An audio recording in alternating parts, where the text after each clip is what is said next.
செய்து ஒன்று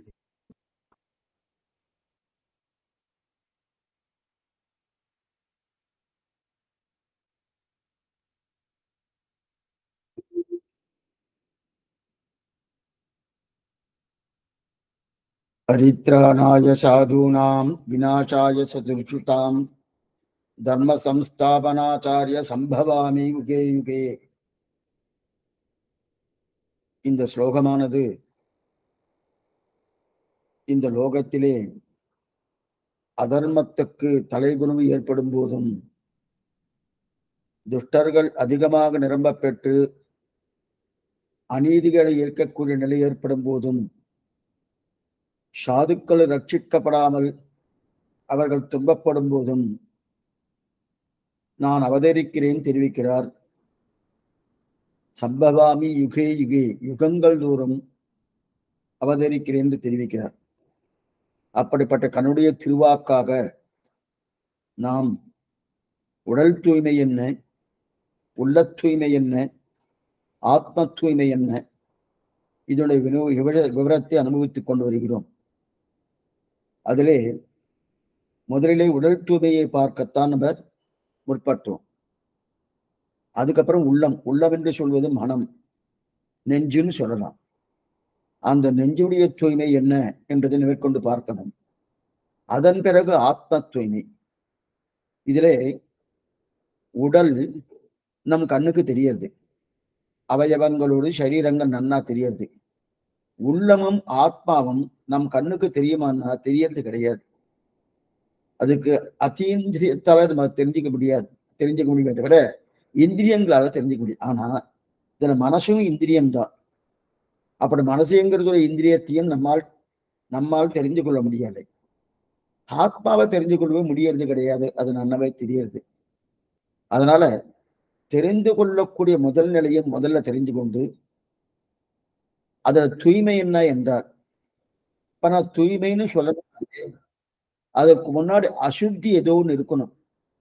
அப்ப உடலுக்கு அசுத்தி என்ன, அந்த அசுத்தி எதனால் ஏற்பட்டது, எப்படி ஏற்பட்டது, எந்த சன்னிவேஷத்துல ஏற்பட்டது என்று அதை பார்த்து கொண்டு மேற்கொண்டு அந்த ஏற்பட்டப்பட்ட அந்த அசுத்தியானது, அந்த அசுத்தியை போக்கக்கூடிய தன்மை எது, அதையும் பார்க்க வேண்டும். அதுதான் தூய்மை.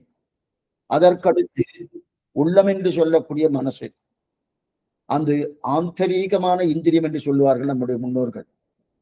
அந்த உள்ளம் என்று சொல்லக்கூடிய அந்த மனசுத்தியானது, மனசுக்கும் அழுக்கு இருக்கு, அழுக்கு இல்லாம ஒண்ணு இல்லை. அழுக்கு என்னன்னு பார்க்கணும். அதற்கு மேற்கொண்டு அந்த அழுக்கை களைவதற்குண்டான தன்மை என்ன, அதையும் பார்த்துக்கணும். மூன்றாவது ஆத்ம தூய்மை. ஆத்மாவுக்கு அசுத்தி உண்டு. எல்லாமே கர்மாக்கள் தான், அநேகமா கர்மாக்கள் தான் அசுத்தியே. நாம உடல் தூய்மைன்னு நினைச்சா ஸ்நானம் பண்றது தூய்மை அப்படின்னு நினைக்கிறோம்.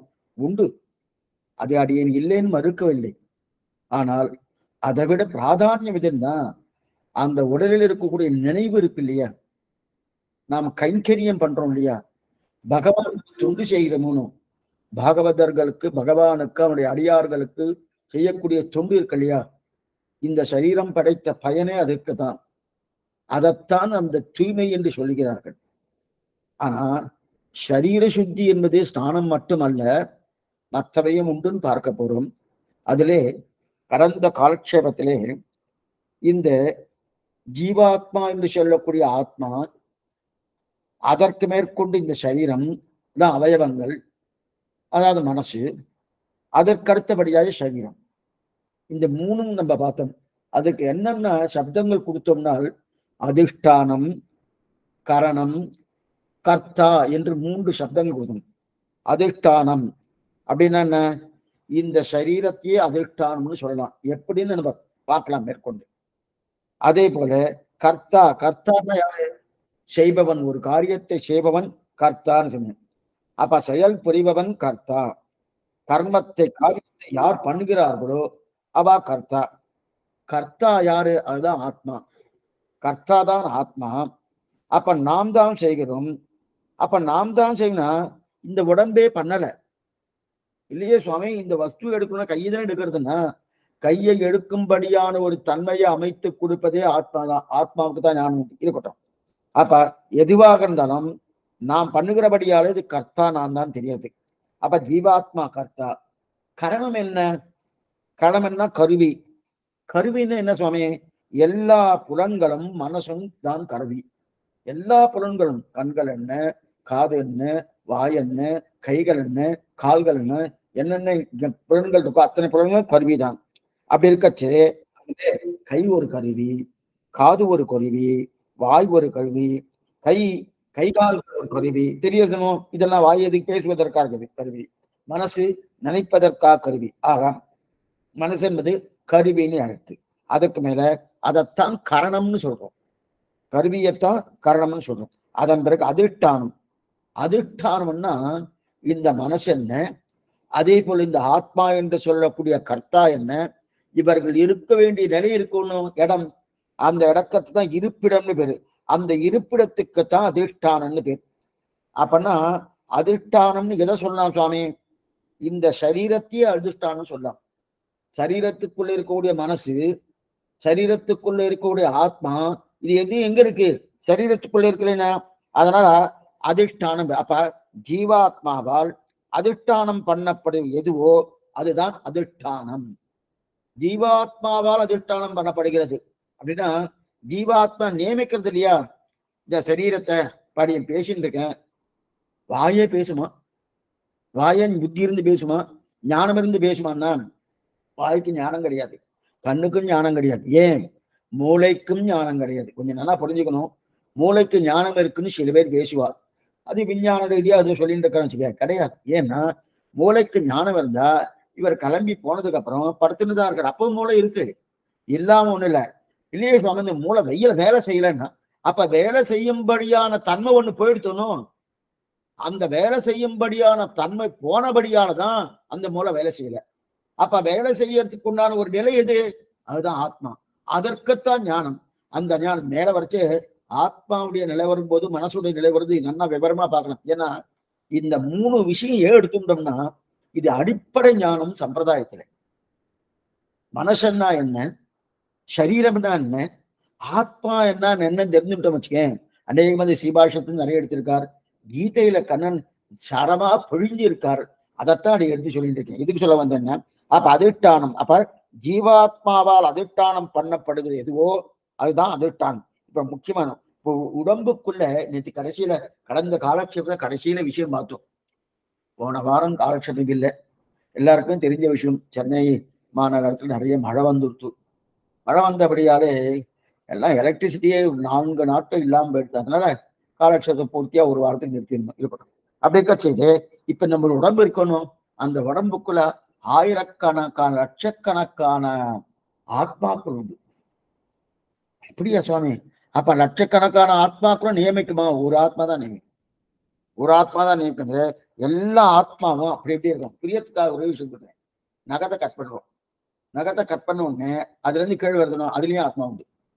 முடி கட் பண்றோம், முடியிலிருந்து கீழ் வருதணும், அதுல இருந்து ஆத்மா இருக்கு. சரி சாமி, முடி கட் பண்றோம், இதெல்லாம் நகத்தை கட் பண்ணிட்டு இருக்கோம். கட் பண்ணிட்டு இருக்கச்சே, ஆனா அது கட் பண்ணும் போது எனக்கு வலிக்கலையே. இப்போ உடம்புல ஏதாவது அடிபட்டுச்சுன்னா வலிக்கிறதுணும். இப்ப இந்த உடம்ப நியமிக்கிறது ஆத்மான்னு சொன்னேன். அப்ப இந்த உடம்ப நான் ஏதாவது பண்ணினேன்னா எனக்கு வலிக்கிறது. இந்த வலி உடம்புக்கு இல்ல, அந்த வலியை உணர்வது எது? ஆத்மா தான் உணர்வது. ஆகட்டும்.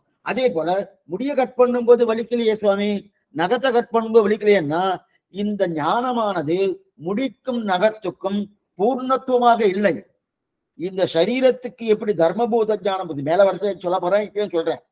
தர்மபூத ஞானம் எப்படி போயின்னு இருக்கோ அதே போல நகத்துக்கு போகக்கூடிய ஞானமானது பூர்த்தியா இல்லை.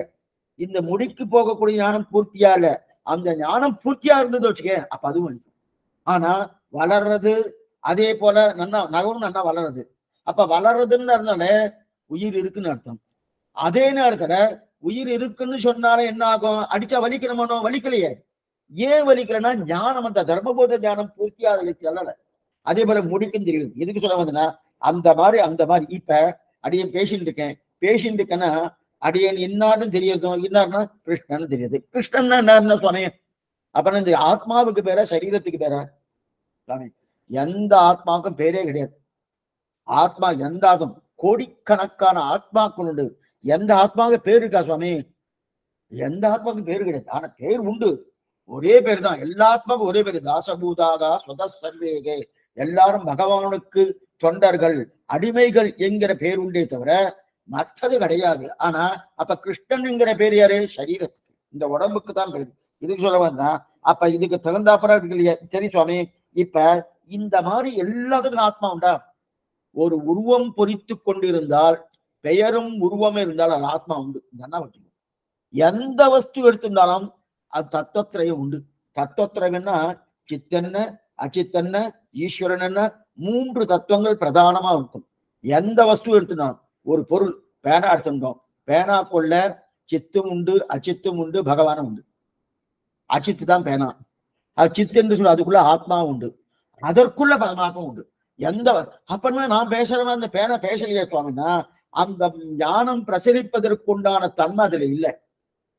ஆத்மாவுக்கு ஞானம் உண்டு. அந்த ஞானம் பிரசரிக்கிறவனோ, வெளியில புறப்படணுமோ, அது இந்த மாதிரி சரீரம் இருந்ததான் புறப்படும். சரீரமே இல்லைன்னா அது புறப்படுறதுக்குண்டா, ஆனா ஞானம் இருக்கு. இப்ப இந்த சரீரமே பேசுமானா பேசாது. இப்ப வாய் என்பது ஒரு கருவிதான். அந்த கருவியை வைத்துக் கொண்டு ஆத்மாவின் ஞானத்தாலே இந்த வாய் பேசுறது. என்ன புரிஞ்சுக்கணும்? ஆத்மாவின் ஞானத்தாலே இந்த வாய் பேசுறது, ஆத்மாவின் ஞானத்தால இந்த கை இப்படி ஆடிட்டு இருக்கு, ஆத்மாவின் ஞானத்தால கண் பார்க்கறது தெரியுதுனோ. அப்ப இதுக்கெல்லாம் என்ன காரணம்? எல்லா வஸ்துக்குள்ளயும் ஆத்மா உண்டு. அதனாலதான் ஆயுத பூஜைன்னு பண்றோம். ஆயுத பூஜை ஒண்ணும் இல்லாத ஒரு வஸ்துக்கு போய் ஆயுத பூஜை பண்றோம். அது சில பேர்லாம் அவ டூல்ஸ் வச்சுன்னு பண்ணுவா, புஸ்தகத்தை வச்சுன்னு பண்ணுவா, செக் புக் வச்சுன்னு பண்ணுவா, பேனா பென்சில் வச்சுன்னு பண்ணுவா. குழந்தைகள்லாம் ரப்பர் பென்சில்லாம் இதெல்லாம் வச்சு பண்ணிட்டு இருக்கணும். என்ன சுவாமி? அதுக்கும் ஆத்மா எல்லா வஸ்துக்கும் உண்டு. இல்லாத ஆத்மா அப்ரஹ்மாத்மக தத்துவமே கிடையாது லோகத்துல. அது நல்லா புரிஞ்சுக்கணும். அப்ரஹ்மாத்மக தத்துவம், பிரம்மம் இல்லாத ஒரு தத்துவம் காமிக்க முடியுமான்னா கிடையாது. யாரா காமிச்சானா அது பொய்ன்னு அர்த்தம். அப்ரஹ்மாத்மக அப்படின்னா அப்படின்னா அப்பனா அறிவே இல்லாது. அப்பனா என்ன அர்த்தம்னா, இந்த அச்சித் என்பது அறிவில்லாத தன்மையோடு இருக்கிறார். இப்ப கடிகாரத்துக்குள்ளயும் ஆத்மா உண்டு. ஆனால் அதில் நினைக்க முடியாத வடிவான நினைக்க முடியாது. ஏன்னா அனாதிகாரம் கண்ணம் பண்ணி பண்ணி அதுக்கு தகுந்தா போல கிடைக்கும். சரி சுவாமி, எனக்குள்ளேயும் ஆத்மா இருக்கு. இப்ப எனக்குள்ளேயும் ஆத்மா இருக்குன்னு சொன்னோம், இந்த வார்த்தையே தப்பு. இப்ப எனக்குள்ள ஆத்மா இருக்குன்னா எனக்குன்னு ஒரு சப்தம் தெரியுது, ஆத்மான்னு ஒரு சப்தம் தெரியுது. அப்ப எனக்கு வேறு ஆத்மா வேணும் வருதுனோம். எனக்கு ஆத்மா. சில பேரும் இப்படிதான் பேசுவா, எனக்குள்ள ஆத்மா இருக்கு, எனக்குள்ள ஆத்மா இருக்கு. அந்த சப்த பிரயோகமே தப்பு. ஆனா தெரியாத மாதிரி போய் பேசுறோம் வச்சுக்கோ. ஆனா இந்த அர்த்தத்துல பேசல. 2 ஆத்மா இருக்கு என்கிற அர்த்தத்துல நம்ம பேசணும்னா பேசல. ஆனா அந்த மாதிரி பேசினா புரியன்றதுக்காக பேசிட்டு இருக்கா. இப்ப புரியறதுக்காக கடிகாரத்துக்குள்ள ஆத்மா உண்டு, நமக்குள்ளேயும் ஆத்மா உண்டு. அப்படி இருக்க செய்து இந்த ஆத்மா நல்லா பிரசரிக்கிறத சுவாமி. கடிகாரத்துல பிரசரிக்கலைன்னா அதோடைய கர்மாக்கள் காரணம்.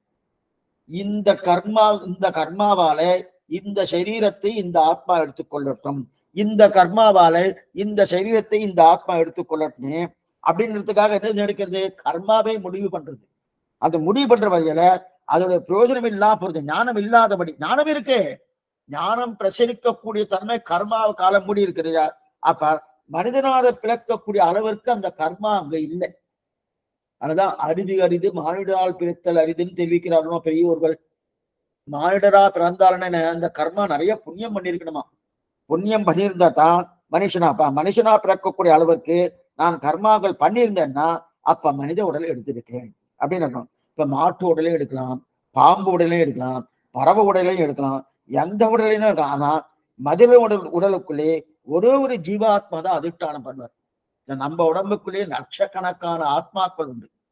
ஆனா ஒரே ஒரு ஜீவாத்மா தான் அதிஷ்டானம் பண்றார். அதிஷ்டானம் என்ன? ஒரு ஜீவாத்மா தான் உடலை எடுத்துக்கொண்டு சுகதுக்கங்களை அனுபவிக்கிறார். ஒரு ஜீவாத்மா தான் உடலை எடுத்து சுகதுக்கம் அனுபவிக்கிறார். மற்ற எந்த ஜீவாத்மாவும் சுகதுக்கத்தை அனுபவிக்காது. அப்படின்னு சொன்னோம். இந்த நகத்தை கட் பண்ணி கீழே போட்டு அதுக்குள்ளேயும் ஆத்மா உண்டு. அப்ப நகத்தை கட் பண்றதுக்கு முன்னாடி அந்த நகத்துக்குள்ளேயும் ஆத்மா இருக்கணும். அந்த ஆத்மா அனுபவிக்கணும்னா கிடையாது. ஒரே ஒரு ஆத்மா தான், அந்த ஆத்மா தான் சுகதுக்கத்தை பூர்த்தி அனுபவிக்குது. மற்ற எந்த ஜீவாத்மாவும் சுகதுக்கத்தை அனுபவிக்காது. சரி, இந்த நகத்துக்குள்ள ஜீவாத்மா இன்பம் தெரியாதுன்னா இன்பமும் தெரியாது, துன்பமும் தெரியாது. ஆனால் நான் என்கிற ஆத்மாவுக்கு மட்டும்தான் இன்பம் என்ன துன்பம் என்ன ரெண்டும் நன்னா தெரியும். அடிச்சா வலிக்கிறதுனும், சந்தனம் பூசினா குழு குழுன்னு நன்னா ஆனந்தமா இருக்கணும்.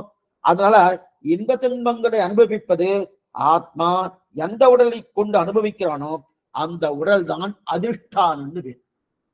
அந்த உடலுக்கு அதிஷ்டானம்னு பேரு. அதாவது அதிஷ்டானம் என்றால் இன்பத்தையும் துன்பத்தையும் அனுபவிப்பதற்காக எடுத்துக்கொண்ட உடல்.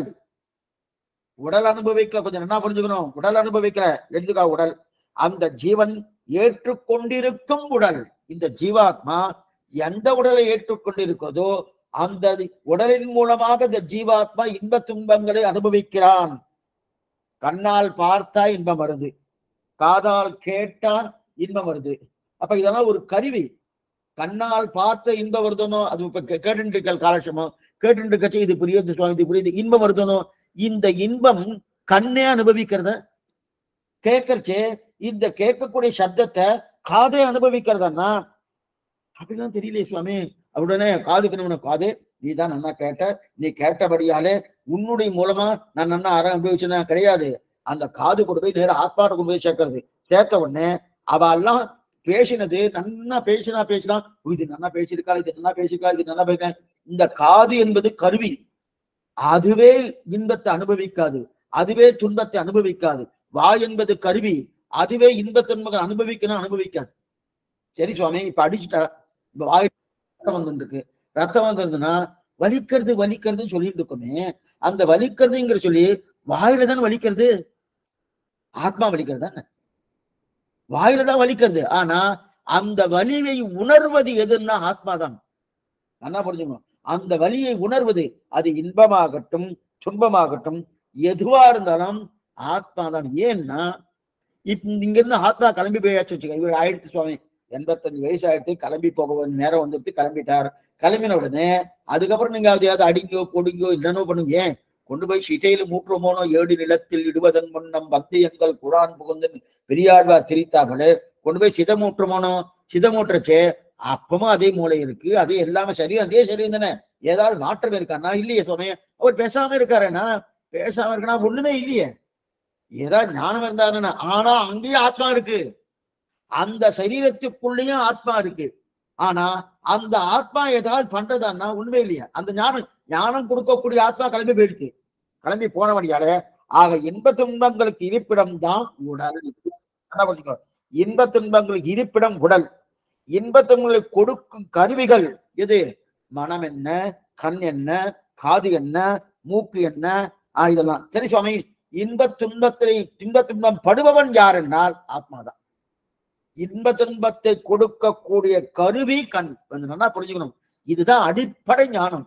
இந்த அடிப்படை ஞானத்தை புரிஞ்சுக்கிட்டோம்னா மேற்கொண்டு நம்ம 4000 தீபங்களை பாசமுள்ள வியாக்கியானம் என்ன, ரகசிய கிரந்தங்கள் என்ன, இதெல்லாம் நல்லா புரிஞ்சுக்கணும்.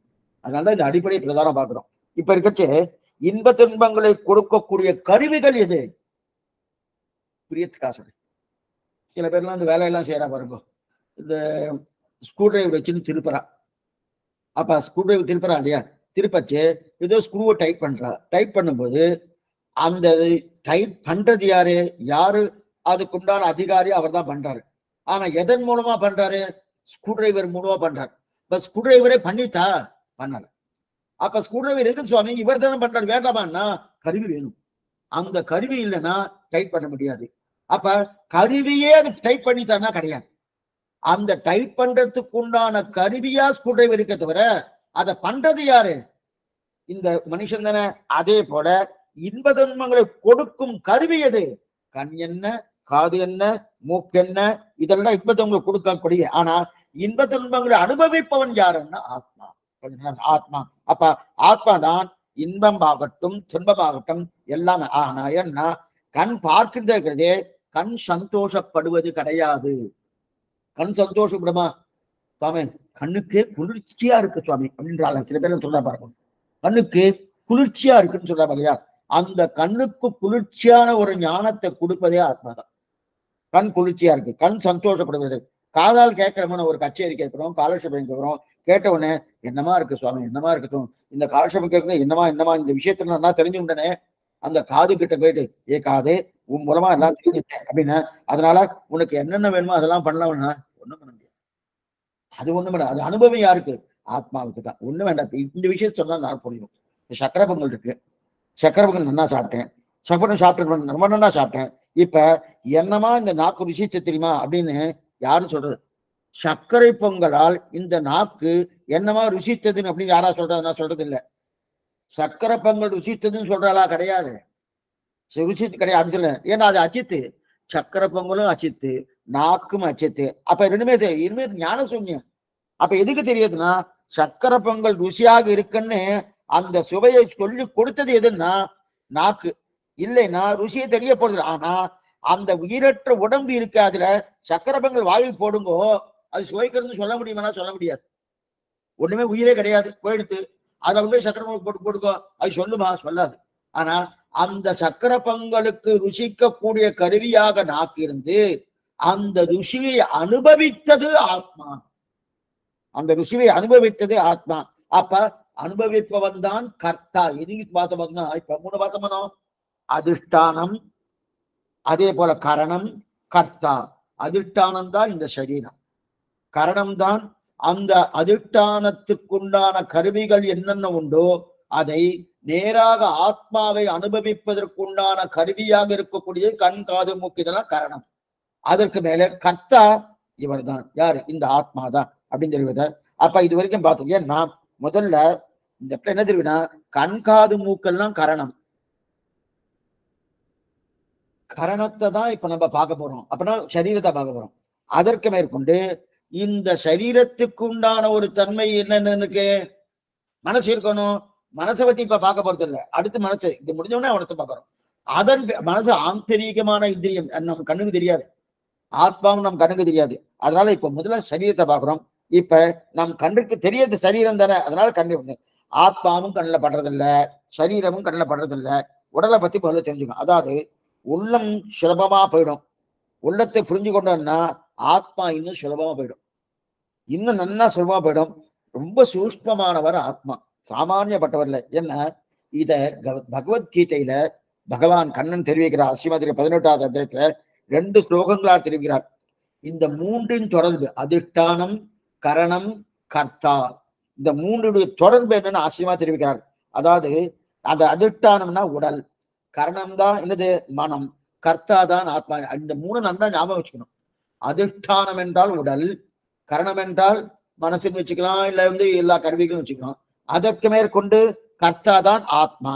இப்ப அதிஷ்டானம் இருக்கவே தான் இன்ப துன்பங்களை அனுபவிக்கிறேன். சுவாமி ஆத்மாவுக்கு தானே ஞானம்.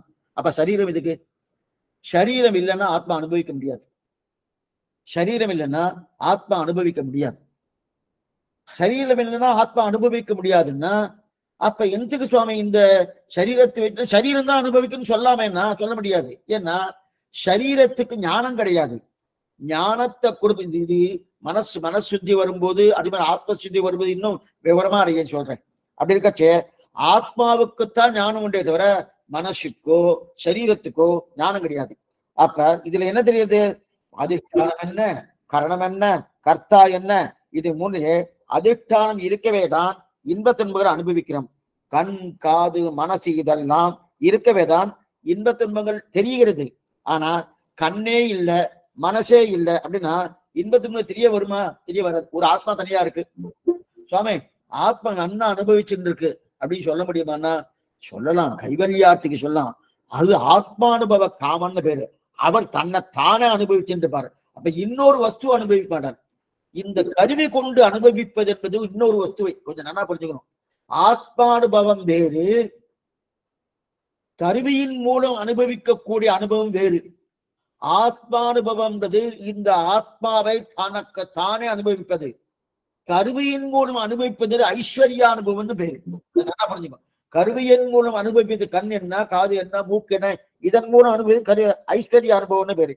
இப்ப கண்ணே இல்ல, மனசே இல்ல, இன்பத்தை அனுபவிக்க முடியுமா? தெரியவே வராது. அது தெரியவே வராது. ஆனா கண்ணும் மனசும் இருந்துட்டா மட்டும் போறாது.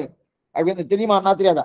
ஆத்மா தான் அனுபவிக்கிறார் கண்ணு மனசும். ஏன்னா இவர் கிளம்பி போனதுக்கு அப்புறம் கண்ணு மனசும் இருக்க, ஆனா அதை அனுபவிக்க முடியும்னா அனுக்கணும். அப்ப இன்ப துன்பத்தை அனுபவிப்பவர் ஆத்மா.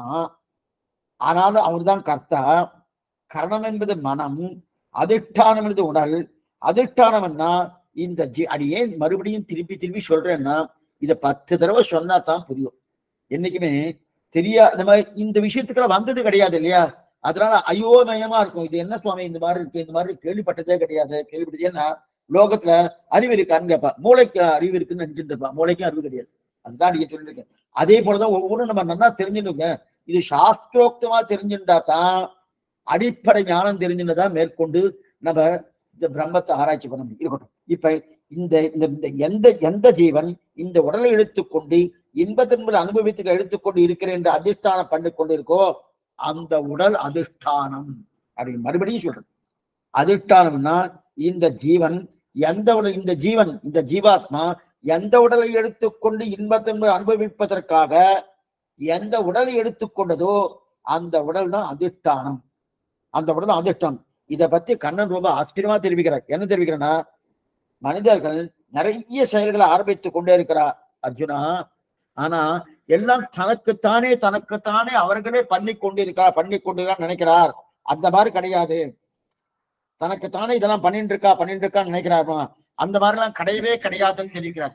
எதுக்கு சொல்ல வந்தேன்னா, அந்த மாதிரி நிலையில இங்க தெரிவிக்கிறார். என்ன தெரிவிக்கிறார்னா, தனக்குத்தானே இந்த ஸ்லோகத்தை சொல்றேன். சரீரகா வாக் மனோபிகி யத் கர்மா பிராபிரபதே நரகா. ஆச்சரியமான ஸ்லோகம் இது. இந்த ஆசிரியம் 18வது அத்தியாயத்துல 15வது. சரீரகா வாக் மனோபிகி யத் கர்மா பிராரபதே நரகா அப்படின்னா, நம்முடைய செயல்கள் இருக்கு இல்லையா, நம்முடைய செயல்கள் என்ன, மொழி என்ன, நினைவு என்ன, இதெல்லாம் எப்படி நினைக்கிறோம்? உள்ளத்தால் நினைக்கிறோமோ, அந்த வாயால பேசுறோம், உடலால செய்கிறோம். இப்ப இந்த முன்னாடி சொல்ற ஒவ்வொன்னும் முன்னாடி நிச்சயமா பண்ணியிருக்கோம். பண்ணி இருந்தாலும் அப்ப முக்கரணங்களா பண்றோமோனோ, சிந்தையாலும் சொல்லாலும் செய்கையினால் ஆழ்வார் தெரிவித்தாரணும். அப்படின்னா ஏன் ஆண்டால தெரிவித்தார் இல்லையா? மாயனை மண்ணு வடமதுரை பாசுரத்திலே தூயோமாய் வந்து நாம் தூமலர் தூவி தூழ்து வாயினால் பாடி மனத்தினால் சிந்திக்க. இந்த பாட்டு எல்லாருக்குமே தெரியும். மாயனை மண்ணு வடமதுர மைந்தனை தூய வெறுநீர் யமுனை துறைவனை ஆயர் குலத்தினில் தோன்றும் மணிவிளக்கை தாயை குலவிளக்கம் செய்த தாமோதரனை தூயோமாய் வந்து நாம் தூமலர் தூவி தொழுது. இது தூமலர் தூவி தொழுது, இது கைகளால பண்றது. வாயினால் பாடின்னு சொல்றது வாயால பண்ணக்கூடிய வாயை ஒரு கருவியாக வைத்துக் கொண்டு பண்ணக்கூடிய ஸ்தோத்திர பாடங்கள். அது மனத்தினால் சிந்திப்பது மனசுடைய வியாபாரம். இதைத்தான் என்ன மனம் மொழி மொய் அப்படின்னு இருக்கிறார். மனம் மொழி மெயின் சொல்றா இல்லையா? இந்த சாமானிய வழக்கு, இந்த வழக்கம் இருக்கு இல்லையா? ஆனா இந்த மூணுமே எவன் எதை தொடங்கினாலும் இந்த இடத்துல என்ன தெரிவிக்கிறார் கண்ணன்? ஷரீர வாக் மனோபிகி யத் கர்மா பிராரபதே நரகா. எந்த கர்மத்தை ஒரு ஜீவன் தொடங்குகிறானோ அவன் தொடங்கக்கூடிய அந்த கர்மமானது அது ஜீவன் சொல்லியிருக்கா இல்லையா? தொடங்கணும். அது அவர் ஆரம்பிக்கிறத பத்தி முதல்ல சொல்றார். எப்படி ஆரம்பிக்கிறான்னா, நியாயம் பாவ் விபரீதம் பாவ். அது அநியாயமான செயலாக இருந்தாலும் நியாயமான செயலாக இருந்தாலும், அநேகமா நம்ம ஒரு காரியம் பண்றோம்னா நல்ல காரியம் பண்ணுவோம், சில நாட்கள்ல பல நாட்கள்ல தீய காரியங்கள் தான் பண்ணும். அதான் தெரிவிக்கிறார். அநியாயமான காரியங்களாக இருந்தாலும் நியாயமான காரியங்களா இருந்தாலும், ஏன்னா அதான் பஞ்சைசதே தஸ்ய ஹேதவா. இந்த அஞ்சம் என்ன பாருங்க, பஞ்சைசதே பஞ்சைதே தஸ்ய ஹேதவகா. இந்த ஐந்தும் அந்த செயல்களை தொடங்கினருக்கு கரணங்கள் என்று புதிதா ஒரு அஞ்சு வைக்கிறார். இது வரைக்கும் நம்ம 3 பார்த்தோம். அதிஷ்டானம், கரணம், கர்த்தான் 3 பார்த்தோம். அதிஷ்டானம் என்பது சரீரத்தை குறிக்கும். கரணம் என்பது சரீரத்திற்கு இருக்கக்கூடிய புலன்கள், இந்திரியங்கள், அதை குறிக்கிறது. கர்த்தா என்று ஆத்மாவை குறிக்கிறது பார்த்தோம். இதை தவிர இன்னொரு 2 ஒழுங்கு இருக்காரு கண்ணன். இந்த 5 பேர் இருந்தா தான் எந்த செயலையுமே செய்ய முடியும். அர்ஜுனா, நீ நினைச்சுட்டு இருக்க நானா பண்ணிட்டு இருக்கேன், எனக்கு ஞானம் இருக்கு, ஆனந்தம் இருக்கு, என்னுடைய ஞானத்தை வைத்து கூட நானா பண்ணிட்டு இருக்கேன்னு சொல்லிட்டு இருக்கேன். தவறு அர்ஜுனா. நீ நினைக்கிறேன் 5 பேர் சேர்ந்தா தான் எந்த ஒரு காரியத்தையும் வர முடியும். அது தீய காரியமாகட்டும் நன்மையான காரியமாகட்டும். நமக்கு தோணும், என்ன சுவாமி இது 5 பேர், நானா நினைச்சிட்டேன் காலக்ஷேபம் சொல்லணும்னு நினைச்சேன் சொல்லிட்டு இருக்கேன். அவ கேட்டு இருக்கா. அவ என்ன பண்ணா, கேட்கிறவாரெல்லாம் நாங்க கேட்கணும், போன வாரம் கூட இல்லாம போயிடுது, அவசியம் கேட்கணும் அப்படின்றதுக்காக வந்து கேட்டுட்டு இருக்கா. நாங்க நினைச்சு வந்து கேட்டுட்டு இருக்கோம். இதுல குறுக்க ஏன் சுவாமி 5 பேர் என்ன ஒருத்தர் எடுத்து இங்க போகணும்? அவ்வளவுதானே தவிர மத்த 5 பேர் தேவையில்லையேனா நிச்சயம் வேணும் அர்ஜுனான்ற. ஏன் நான் முதல்ல 3 சொன்ன போனோம். அதிர்ஷ்டானம் கொஞ்சம் நல்லா கேட்கணும். அதிர்ஷ்டானம், கர்த்தா, அதே போல கரணம் பார்த்தோம். அதிர்ஷ்டானம் என்பது சரீரத்தை, கரணம் என்பது சரீரத்துக்குள்ள இருக்கக்கூடிய உறுப்புகள், கருவிகள். அதே போல கர்த்தா என்பது ஆத்மா. இந்த 3 தவிர கண்ணன் பார்த்தாரு, இவன் 3 நான் இல்லையேன்ட்டார். ஏன்னா பகவத் சம்பந்தம் இல்லாம எந்த காரியம் நடக்காது. எந்த காரியம் நடந்தாலும் அது தீய காரியமாகட்டும் நல்ல காரியமாகட்டும் எந்த காரியமா இருந்தாலும் பகவத் சம்பந்தம் இல்லை நடக்குது. இது வார்த்தாமாலன்னு ஒரு கிரந்தம், பின்பழகராம் பெருமாள் ஒரு பெரியவர் எழுதியிருக்கார். அதுல ஒரு பெரிய விசாரம் பண்ணிருக்கா. என்ன விசாரம் பண்ணிருக்கான்னா, இப்ப நான் ஒரு காரியம் பண்றேன், அந்த காரியம் பண்ணும்போது அதற்கு பகவானுடைய அனுமதி இல்லாம காரியம் பண்ணுவேனா? பண்ண முடியாதுல்ல. ஒரு இடத்துல திருடினேன் சுவாமி, இப்ப நான் ஒரு புண்ணிய காரியம் பண்ணேன், குளத்தை வெட்டினேன், கிணறு வெட்டினேன், பெருமாளுக்கு திருவஞ்சனம் பண்ணேன், திருவாய்மொழி சேவிச்சேன், திருவாராதனை பண்ணேன், இதெல்லாம் பகவான் அனுமதியோடு பண்ணினேன் அப்படின்னு சொல்லிக்கலாம். திருடினேன் சுவாமி, இவரை அடித்தேன் சுவாமி, இவருக்கு நல்லா ரத்தம் வரும்புற கொத்தினேன் சுவாமி, இது பகவானுடைய அனுமதி நான் உண்டுன்றாரு சுவாமி. அவர் தீயதை கூட அனுமதி பண்ணுவாரா? கொஞ்சம் நல்லா புரிஞ்சுக்கணும். இந்த விசாரம் இப்ப பண்ண போறது இல்ல, பின்னாடி வரைச்சு சொல்றேன். தீயது கூட அவர் அனுமதி பண்ணுவாரா? கர்மாதீனம், கர்மாதீனம், அவருடைய அனுமதி உண்டு. எந்த காரியமும் அவருடைய அனுமதி உண்டு. இப்ப நம்ம 3 பார்த்தோமே, அதிஷ்டானம், அதே போல கரணம், அதே போல ஆத்மா. இதுல பகவான் குறுக்க இருக்காரா? இல்லவே இல்லையே. பகவான் இல்லவே இல்லையே. அவர் இல்லாம என்னவா சுவாமி இந்த காரியம் நடக்கும்? நடக்கவே இல்லை. இப்ப நம்ம கேட்டு இருக்கோம், அடியே சொல்லிட்டு இருக்கேன், சொல்லிட்டு இருக்கச்சே சுவாமி பகவானுக்கு சம்பந்தம் இல்லை, அடியன் புஸ்தகத்தை பார்த்தேன், கீதையை பார்த்தேன், கீதையை பார்த்து தெரிஞ்சு நேரம் உங்க முன்னாடி வந்து சொல்றேன் அப்படின்னு சொல்லலாம். முடியாது. அவருடைய அனுமதியின் பேர்ல தான் சொல்லிட்டு இருக்கேன். அப்ப 5 பேர் இங்க இருக்க அடியன் சொல்றேன்னா, இப்ப நீங்க கேட்டுட்டு இருக்கணும், கேட்கிறேன்னா உங்களுக்கும் 5 பேர் இருக்கா? அது என்னமா சுவாமி, நான் இருக்கேன், நான் தான் கேட்டு இருக்கேன், அது போராதன்னா ஆச்சரியமா தெரிவிக்கிறார் பாருங்க, ரொம்ப நல்லா தெரிவிக்கிறார் பாருங்க. அதிஷ்டானம் நம் சரீரம், அதற்கு மேல கரணம் நம்முடைய கருவி, அதற்கு மேல கர்த்தா ஆத்மா, இது 3 தெரியுது. அதுக்கு மேல இன்னொன்னு என்ன தெரியுமா? பிராணன், 2 சேர்த்துக்கிறார். பிராணன், பிராணனுக்கு மேல அவரு பகவான் கண்ணன் பெருமான், அவரும் சேர்ந்துட்டார். இந்த 5 பேர் இருந்தா தான் காரியமே ஆகுன்றார். இந்த 5 பேருன்னா காரியமே ஆகாதுன்றார். எந்த காரியம் நடக்காது, அது தீயதாகட்டும் நன்மையாகட்டும் எதுவாக தான் நடக்காதுன்றார். அதிஷ்டானம் என்றது நம் சரீரம். ஆமா சுவாமி, நான் இருந்தா தான் சரீரம் இருந்தா, இப்ப வாயு இல்லைன்னா பேச முடியாது இல்லையா, இல்லைன்னா பார்க்க முடியாது இல்லையா, சரீரம்னா உட்காரவே முடியாது, சரீரம் இருக்கணும். அதற்கு மேட்டு கரணம், வாயு இல்லைன்னா பேச முடியாது, கண் இல்லைன்னா பார்க்க முடியாது, கை இல்லைன்னா இந்த மாதிரி கையை செய்கையை காட்ட முடியாது, அதனால இது கரணம் ஒத்துன்றேன். ஆத்மா சுவாமி, ஆத்மா இல்லைன்னா ஒண்ணுமே பண்ண முடியாது, இதை 3 ஒத்துன்றேன். அதற்கு மேற்கொண்டு 4வது எதுக்கு 5வது எதுக்குன்னு நமக்கு தோணுமானோ? கடன் ஒத்துக்கல, சாஸ்திர சம்மதமே இல்லை. 4வது உண்டு, பிராணனும் உண்டு. அதே போல அந்த பிராணனை காட்டிலும் மேம்பட்டு, இந்த 4 காட்டிலும் மேம்பட்டு இருக்கக்கூடிய தெய்வம் என்று சொல்லக்கூடிய பகவானும் உண்டு. இது ஒரு திட்டாந்தம் பார்ப்போம், ஒரே ஒரு திட்டாந்தம் பார்ப்போம். ஒரு பெண்ணுக்கு பிள்ளை வீட்டுல பெண் பார்த்துட்டு இருக்கா, பெண் பார்த்துட்டு இருக்காச்சு, அந்த பெண்ணு வெளியூர்ல இருக்கா. வெளியூர்ல இருக்கனா இவளுக்கு அந்த பெண்ணு எப்படி இருக்கா, என்னமா இருக்கா, எது இருக்கா அப்படின்னு சொல்லி போய் பார்க்கணுமோனோ, அது இவாளால போக முடியல. யாருக்கோ ஒருத்தர் சொன்னார், சுவாமி அந்த பெண் எப்படி இருக்கு பார்த்து சொல்லுங்க. ரொம்ப நன்னா இருக்கல, அழகா இருக்கல, சிகரன்னா இருக்கு, கண் அழகா இருக்கு, மூக்கு முடியுமா இருக்கா, அதே போல அவருடைய கைகள்லாம் ரொம்ப நன்னா இருக்கு, கால்கள்லாம் ரொம்ப நன்னா இருக்கு, அவ இருக்கக்கூடிய வார்த்தையும் ரொம்ப நன்னா இருக்கு, பேசக்கூடிய வார்த்தை இல்ல, அவ வார்த்தை பேசும்படியான தன்மையில நான் பார்க்கல, இருந்தாலும் அதுவும் நன்னா இருக்க மாதிரி தான் இருக்கு, எல்லாம் நன்னா இருக்கு அப்படின்னு சொல்லிட்டு. ஆனா ஹிருதயம் வேலை செய்யலையான்னு. இது என்ன நீங்க சொல்றது, இதயம் வேலை செய்யலைன்னா அதுக்கப்புறம் நன்னா இருக்குன்னு சொல்லிட்டு இருக்கிறேன். அந்த மாதிரிதான் இருக்கு. சில பேர்லாம் சொல்லுவா பாருங்க, ஆபரேஷன் சக்சஸ் பேஷண்ட் டெட்னு, ஆபரேஷன் சக்சஸ் பேஷண்ட் டெட்னு, அந்த மாதிரிலாம் இருக்குது. அது என்ன பிரயோஜனம்? அப்ப சக்சஸே கிடையாது. இப்ப இது இத்தனை நன்னா இருக்குன்னு சொல்றதுக்கு என்ன பிரயோஜனம்? இருதயமே வேலை செய்யலைன்னா சொல்ல வேண்டிய அவசியமே இல்லை. அதே போல இப்ப அதிஷ்டானம் இருக்கு, கரணம் இருக்கு, கர்த்தா இருக்கு, பிராணன் இல்லைன்னா என்ன அர்த்தம்? பிராணன்னா என்ன அர்த்தம்? மூச்சு காத்து. அந்த மூச்சு காத்து இல்லைன்னா ஒரு பிரயோஜனம் இல்லையே. சுவாமி என்ன பண்ண முடியும், மூச்சு காத்துனா? சில பேர்லாம் இருக்கா இல்லையான்றதுக்கு என்ன பண்ணுவா தெரியுமா? ஒரு திரியை வச்சு இப்படி பாப்பா, இப்படி வச்சுனா அது எப்படி அந்த திரி ஆடித்துன்னு வச்சுக்க, ஓ திரி ஆடிட்டு இருக்கானா அப்ப மூச்சு காத்து வந்துட்டு இருக்கு அப்படின்னா. அந்த பிராணனே இல்லைன்னா பிரயோஜனம் இல்லையே. அதனால பிராணனை 4வதா சேர்க்கிறான். அப்ப முதல்ல அதிஷ்டானம், அடுத்து கரணம், அடுத்து கர்த்தா என்று சொல்லக்கூடிய ஆத்மா, அதுக்கடுத்து பிராணன். அந்த பிராணன் பிராணன் இருக்கட்டும், உள்ளூர் உடல் இருக்கட்டும், ஆத்மா இருக்கட்டும். இப்ப 4 இந்த 4 வந்துருத்தணும். இந்த 4 நிலைதான் 4 விரல்கள். 4 விரல்கள். இது ஒரு விரல், இது ஒரு விரல், இது ஒரு விரல், இது ஒரு விரல். இந்த 4 விரல்கள் நிலை என்னது? அதிஷ்டானம், கரணம், கர்த்தா, பிராணன். ஆனா இந்த 4 விரல்களும் வேலை செய்யணும்னா கட்ட விரல் இல்லைன்னா வேலையே செய்யாது. கட்ட விரல் இல்லைன்னா அதனால ஏகாலயுகனுக்கு கட்ட விரல் தான் வாங்கிடுறார் துரோடாச்சார். ஏன்னா கட்ட விரல் இல்லைன்னா அம்பு விட முடியாதனோ.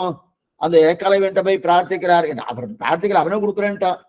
ஏன்னா குரு சம்பாவனை கொடுக்கணும்னு, குரு தட்சிணம் கொடுக்கணும். என்ன கொடுக்கணும்னா ஒண்ணும் இல்லை, உனக்கு கட்ட விரலை கொடுத்துட்டார். அப்ப ஒரு காரியம் பண்ண முடியாது.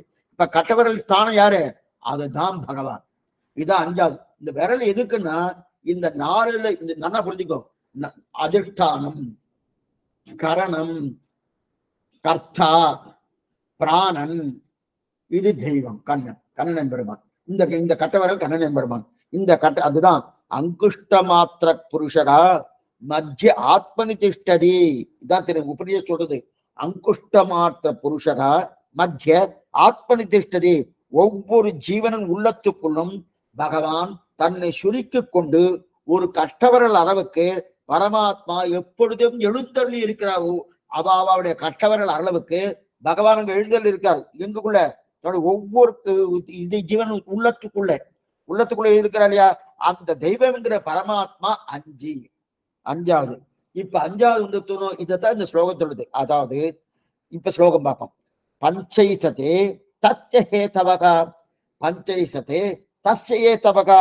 இந்த 5 நாம் எப்ப ஆரம்பிக்கணும்னாலும் அந்த செயலுக்கு காரணம் இந்த 5.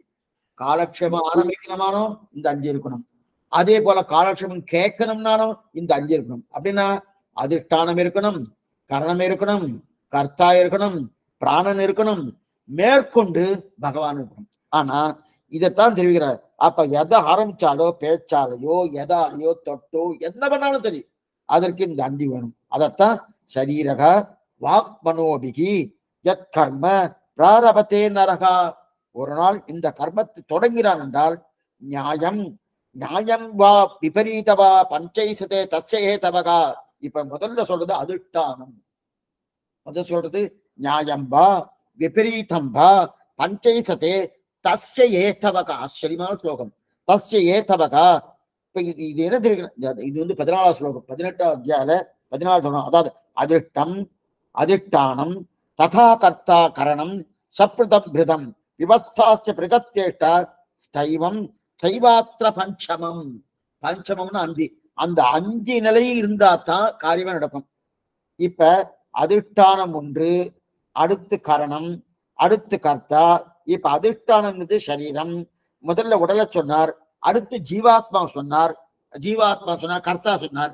அடுத்து கர்த்தா சொன்னதுக்கு அப்புறம் அதன் பிறகு கரணங்கள், என்னென்ன கரணங்கள் உண்டோ அந்த கரணங்களை சொல்றார். கரணம்னா நம்முடைய இந்திரியமும் மனமும் தான். கரணம்னா இன்னும் எனக்கு வேண்டாம், நம்முடைய இந்திரியமும் மனமும் தான் கரணங்கள். ஏனென்றா கரணம்னு சொன்னால கருவின்னு பார்த்துருக்கோமா முன்னாடி. கரணம்னு சொன்னாலும் கருவி. அதுக்குதான் உங்களுக்கு வேணும்ட்டு இந்த ஸ்க்ரூ டிரைவர் எக்ஸாம்பிள் சொன்னேன். ஒரு ஸ்க்ரூவை டைட் பண்ணணும்னாலே ஸ்க்ரூ டிரைவர் ஒரு கருவி, அது ஒரு இன்ஸ்ட்ருமெண்ட். அதுவே பண்ணாது. அந்த கருவி எது? நம்முடைய கண்ணாகட்டும், மூக்காகட்டும், காதாகட்டும், நாக்காகட்டும், எல்லாமே கருவி. அப்ப கருவின்னு பார்த்தோம்னா இது 3வது சொன்னார். ஆக அதிஷ்டானம், ஆத்மா, கருவி. அதன் பிறகு விவிதாச்ச பிரதிஷ்டா. இந்த 5 வேலை பார்க்கிற 5 வாயுக்கள். இந்த பிராணவாயு 5 வாயுக்கள். பிராணவாயு நம்ம உடம்புக்குள்ள 5 வாயு இருக்கு. நம்ம இன்னொரு நினைச்சுட்டு இருக்கோம் 5 வாயுக்கள் இருக்கு. பிராண, அபான, வியான, உதான, சமான என்று சொல்லக்கூடிய 5 வாயுக்கள் இருக்கு. இதை நல்லா விவரிக்கணும்னா ரொம்ப நாடி ஆயிடும். மேலிருந்த வரைய சொல்றேன். 5 வாயுக்கள் என்னென்ன பண்றதுன்னா, அதாவது இதுதான் பிரதக்ஷேட்டான்னு வெவ்வேறு வேலை பார்க்கறது. ஒவ்வொரு வாயுவும் அந்த 5 வாயுக்குள்ளே வாயுக்கு ஒரு வேலை கிடையாது, வேலை உண்டு, வெவ்வேறு வேலை வருது. ஏன்னா சக்தி முழுவதும் ஒரு வாயு கொடுக்கிறது. அதற்கு மேலே எல்லா உடம்புக்கும் சமமா இருக்கான்னு பாத்துக்கிறது. ஒரு வாயு பிராணவாயு இதயத்திலிருந்து மேல் நோக்கி போறது, இன்னொரு வாயு அபான வாயு கீழ் நோக்கி போறது, உதான வாயு சமமாக பாக்குறது. இந்த மாதிரி 5 வாயுக்களும் இந்த மாதிரி பண்ணிட்டே இருக்கு. கடைசியா இருக்கிறது எது? தெய்வம். சைவாத்திர பஞ்சமம். கடைசியா இது தெய்வம். தெய்வம் என்று சொல்லக்கூடிய கண்ணன் பெருமான். அந்த கண்ணன் பெருமான் தான் அத்திர பஞ்சமம். தெய்வஞ்ச அத்திர பஞ்சமம் தெரிகிறார். கடைசியாக சொல்லப்பட்ட தெய்வம்ன்றது இதோட சேர்த்துக்கோ அர்ஜுனா அப்படின்னார். இந்த இடத்துல தாத்பரிய சந்திரிகைன்னு ஒரு ஆச்சரியமான ஒரு வியாக்கியானம் இட்டார் சுவாமி வேதாந்த தேசிகர் பகவத்கீதைக்கு. முதல்ல சுவாமி பாஷ்யம் உண்டு, சுவாமி ராமானுஜர் பாஷ்யம் உண்டு, கீதா பாஷ்யம் உண்டு. அந்த கீஷா பாஷ்யத்திலும் நல்ல ஆச்சரியமா தெரிவிக்கிறார். அதற்கு மேற்கொண்டு அது கீதா பாஷ்யத்துக்கு தாத்பரிய சந்திரிகை ஆச்சரியமான வியாக்கியானத்தை சுவாமி வேதாந்த தேசிகர் அனுகரிக்கிறார். அதுலயும் என்ன தெரிவிக்கிறார்னா, இவர் கடைசியா கண்ணன் தெரிவிக்கிறார்னோ, 5வது என்ன சேர்த்துக்கோ அர்ஜுனா, 5வது நான் உண்டு, நானும் உண்டு. இந்த தெய்வமும் இவ்விடத்தில் 5வது உண்டு இருக்கு. தெய்வமும் இந்த இடத்துல 5வது உண்டுன்னா தெய்வம்தான் பிரதான காரணம், மற்றதெல்லாம் பிரதான காரணம் அல்லன்னு அர்த்தம். எந்த காரியம், அதான் முதல்லயே சொன்னேன், எந்த காரியம் பண்றதா இருந்தாலும் பகவானுடைய அனுமதி இல்லாம அது தீயதாகட்டும் நல்லதாகட்டும், சுவாமி தீயதை பண்ணலாமா பண்ணப்படாதா, தீயதை அவரே பண்ணதுக்கு அனுமதிப்பாருன்னா அது எப்படின்னு இப்ப நம்ம பார்க்க வேண்டாம். ஆனா இன்னைக்கு இப்போதைக்கு என்ன வச்சுக்கணும்னா அனுமதிக்கிறான்னு வச்சுக்கணும். ஆனா அது எதன் அடிப்படையில் அனுமதிக்கிறேன்னா நம்முடைய கர்மத்தின் அடிப்படையில. அவருக்கு அனுமதியில விருப்பம் கிடையாது. ஆனா நம்முடைய கர்மத்துக்கு நம்ம கொண்டு போய் சம்சாரத்தை தள்ளணும், அவருக்கு நம்மள சம்சாரத்தை தள்ளணும்னு அவர் ஆசை என்ன கடவுளே, அதெல்லாம் கிடையாது. ஆனா சம்சாரம் இருக்குமே சுவாமி, இருக்கணும், நம்ம கர்மாதீனமா இருக்கும், அதுதான் ரொம்ப முக்கியம். இதுக்கு சொல்ல வந்ததுன்னா அப்ப இந்த 5 பிரதானம் வேணும். அந்த 5ல பிரதானம் எது? பகவான் தான் அப்படின்னு. இப்ப இந்த 5 கூட்டுறவு முயற்சி இருந்தாதான் நான் எந்த வேலையும் செய்ய முடியும். 5ல கூட்டுறவு முயற்சி இல்லைன்னா எந்த வேலையும் செய்ய முடியாது. 5 பேர் யாரு? மறுபடியும் சொல்றேன். அதிஷ்டானம் என்று சொல்லக்கூடிய உடல், கரணம் என்று சொல்லக்கூடிய புலன்கள், பிராணவாயு என்று சொல்லக்கூடிய நம்முடைய வாயுக்கள் 5. அபான, பிராண, அபான, வியான, உதான, சமான என்று சொல்லக்கூடிய 5 வாயுக்கள். அதற்கு மேல கர்த்தா என்று சொல்லக்கூடிய ஆத்மா. அதற்கு மேல எல்லாவற்றையும் நியமிக்கக்கூடிய பரமாத்மா. இந்த 5 பேர் கூடினால்தான் செயலையே பண்ண முடியும். சரி, இது இப்படி ஞாபகம் வச்சுக்கலாமே. எப்படின்னா, முதல்ல உடல், அந்த உடலில் இருக்கக்கூடிய புலன்கள், உடல் இருக்குன்னு சொல்றதுக்கு பிராணவாயு வேணும். ஏன்னா உடல் இருக்குன்னு பிரயோஜனம் இல்லையே, அது பிராணவாயு இல்லைன்னா பிரயோஜனம் இல்லையே, பிராணவாயு வேணும். அதான் உயிர் இருக்குன்னு சொல்ல வேணும். சார் உயிர் இருக்கு என்னமா சொல்லு, போறத சார் மூச்சுல நின்னா காத்து வந்துட்டு இருக்குன்னு சொல்றது. அப்ப பிராணவாயு வேணுமோ? அப்ப இதை எப்படி இல்லைன்னா நன்னாக வேலைப்பா, இதெல்லாம் அப்படி உடம்பு என்ன, கரணம் என்ன, பிராணவாயு என்ன, இதெல்லாம் வேலை பார்க்கக்கூடிய ஒரு தன்மையிலே ஆத்மா இருப்பார். உடம்ப சரியா வச்சுப்பார், வச்சுப்பாருன்னா அவர் சொன்னபடி நடந்தா வச்சுப்பார். உடம்ப சரியா வச்சுப்பார். பிராணவாரியா சரியான நிலையில அது மேல் நோக்கி கீழ் நோக்கி போக வேண்டியதை பண்ணுவார். அதற்கு வேண்டும் கரணங்கள் என்னென்ன பண்ணுவார் அதெல்லாம் பண்ணுவார். இதெல்லாம் யாரு? ஆத்மா பண்ணுவார். இப்ப 4வது ஆத்மா இதெல்லாம் நியமிக்கக்கூடியது, இதெல்லாம் பண்ணுவார். ஜீவாத்மா பார்க்கிறாங்க. இது எல்லாத்தையும் பார்த்துட்டு இருக்கக்கூடிய இதுக்கு மேல ஆச்சரியமா நன்னா வேலை செஞ்சுட்டு இருக்காரு ஜீவாத்மா. அந்த ஜீவாத்மா எப்படி இருக்கான், என்னமா இருக்கான்னு மேற்பார்வை பார்ப்பதுதான் எது? பரமாத்மா. வேலை செய்யறது ஜீவாத்மா. அந்த வேலை செய்யக்கூடிய 3 கரணங்கள். கரணங்கள்லாம் எல்லாமே கரணம் கிடையாது.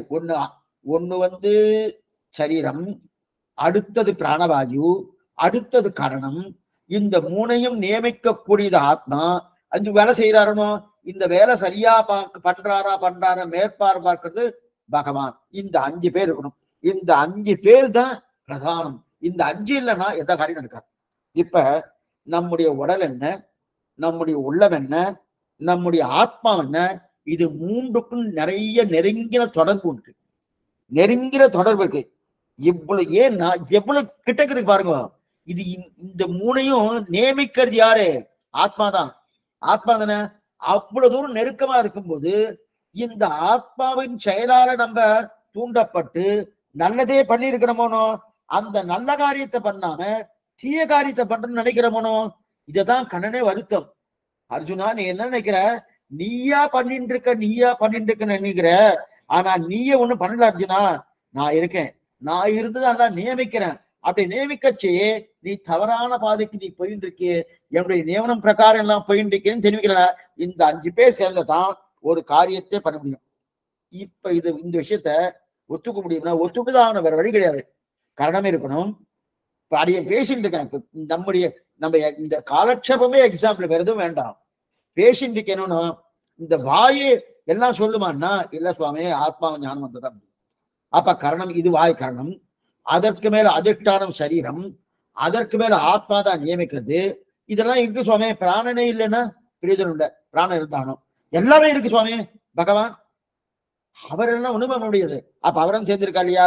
அதனால இது 5 அப்பா உடம்பு ஒத்துழைக்கணும், பிராணவாயு ஒத்துழைக்கணும், புலன்கள் ஒத்துழைக்கணும், அப்படின்னா நீ கண்டிப்பா ஒத்துழைக்கணும். இத்தனையும் சேர்ந்தா தான் காரியம் நடக்கும். ஆக பஞ்சைத்தே தஸ் ஏதவகா என்று இந்த இதுல நம்ம கடந்த காலட்சேபத்துல ஒரு சரித்திரம் பார்த்திருக்கோம். 2 பேர், 2 மகனியுடைய சரித்திரம். என்ன சரித்திரமா? ஒண்ணு அனந்தாழ்வான் என்று சொல்லக்கூடிய ராமானுஜ சிஷ்யர், இன்னொருத்தர் பராசர பட்டர். இவா 2 பேரும் சரீரத்தை பத்தி என்னமா சொல்லியிருக்கான்னு நம்ம கிட்டத்தட்ட 10 நாள் வேலை ஆயிடுத்து, ஞாபகம் இல்லாம இருக்கும். இதான் சொல்றேன்.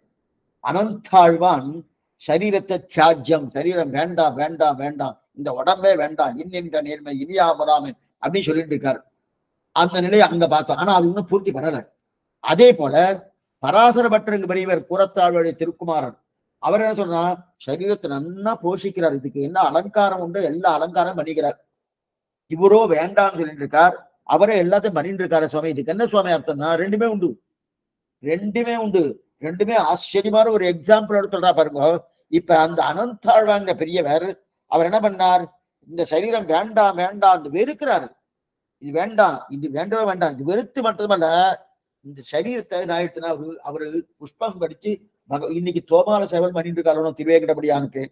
இன்னைக்கு அதை முதல்ல ஆழந்தா பண்ணிட்டு இருந்தார். அதுக்கப்புறம் இவர் தான் அங்க தோட்டம் அமைத்து மேற்கொண்டு பண்ணிட்டு. இன்னைக்கு அனந்தாழ்வார் தோட்டம் திருமலையில இருக்கு. பெருமாள் ஒரு நாள் அங்க எழுறாரு. எதுக்கு சொல்ல வந்தேன்னா, அப்படி இருக்கச்சு அவருக்கு தோட்டத்தை பறிக்கச்சு ஒரு நாகப்பாம்பு கடிச்சிட்டு, கருநாகம் கடிச்சிட்டு கடிச்ச உடனே எல்லாரும் போய் இதுக்கு சிகிச்சை பண்ணிட்டு இருக்கோம், வைத்தியம் பண்ணிட்டு இதுமெல்லாம் பண்ணிட்டு அப்படின்னா அவர் சொன்னார் அதெல்லாம் ஒண்ணும் வேண்டான்ட்டார். இதுவும் பாம்பு அதுவும் பாம்புன்னார். இதுவும் பாம்பு அதுவும் பாம்பா? என்னவா சொன்னேன், இந்த சரீரத்தை பாம்பா நினைக்கிறாரு. ராத்திரி எல்லாம் பாம்போடு படுத்துட்டு இருந்தேன் அப்படின்றார். இந்த சரீரம் போய் பாம்பாகுமான்னா இன்னும் கேட்டா அந்த பாம்பை தேவல, அதுக்கு விஷம் இருக்குன்னு நல்லா தெரியுது. இந்த சரீரத்துக்கு விஷம் இருக்குன்னு தெரியாம என்ன தெரியுது, இது பாம்புன்னு பார்க்காம சில பேர்லாம் நம்பிக்கை துரோகம் பண்ணுவா பாருங்க. அந்த மாதிரி இது எதுக்கு சொல்ல வந்தா, இந்த சரீரமே பாம்பு, இந்த ஒரு பாம்பு அந்த பாம்பு, இந்த பாம்பு அந்த பாம்பு கடிச்சிருக்கு, எந்த பாம்புக்கு பலம் அதிகம் பார்ப்போம். அவர் சொல்றாரு எந்த பாம்புக்கு பலம் அதிகம் பார்ப்போம். என்ன சுவாமி இதுல என்ன சுவாமி, பிராணம் போயிடுவே சுவாமின்னா போட்டுமே, அதனால எனக்கு ஒண்ணும் கஷ்டம் இல்லையன்றாரு. ஏன்னா பிராணனை போறதுன்னு என்ன அர்த்தம், ஆத்மா போகிறதா கிடையாது, சரீரம் தானே போகும். அவர் என்ன தெரியும், இந்த சரீரம் தான் தியாஜ்யம் சொல்லிட்டு இருக்காரு. அவரு வேண்டாம், இந்த சரீரம் வேண்டாம் வேண்டாம் வேண்டாம் சொல்லிட்டு இருக்காரு. அதே பராசர பட்டர் அந்த சரீரத்துக்கு எத்தனை அலங்காரம் பண்ணணுமோ பண்ணிட்டு இருக்காரு. 2 பேரும் ஏக காலத்துல இருந்தவா. இதுதான் ஒரு பராசர பட்டரும் அனந்தாழ்வான் 2 பேரும் ஏக காலத்துல இருந்தவா. இவாவுடைய காலம் வேறு அவாவுடைய காலம் வேறுன்றதே கிடையாது. இருக்கட்டும், அப்படி 2 பேருடைய சரித்திரத்தை சுருக்கமா சொல்றேன். அவரு இந்த பாம்பு அந்த பாம்பு, இது கடியுண்ட பாம்பு, அது கடித்த பாம்பு. கடித்த பாம்பு அந்த நாகப்பாம்பு, இது கடியுண்ட பாம்பு.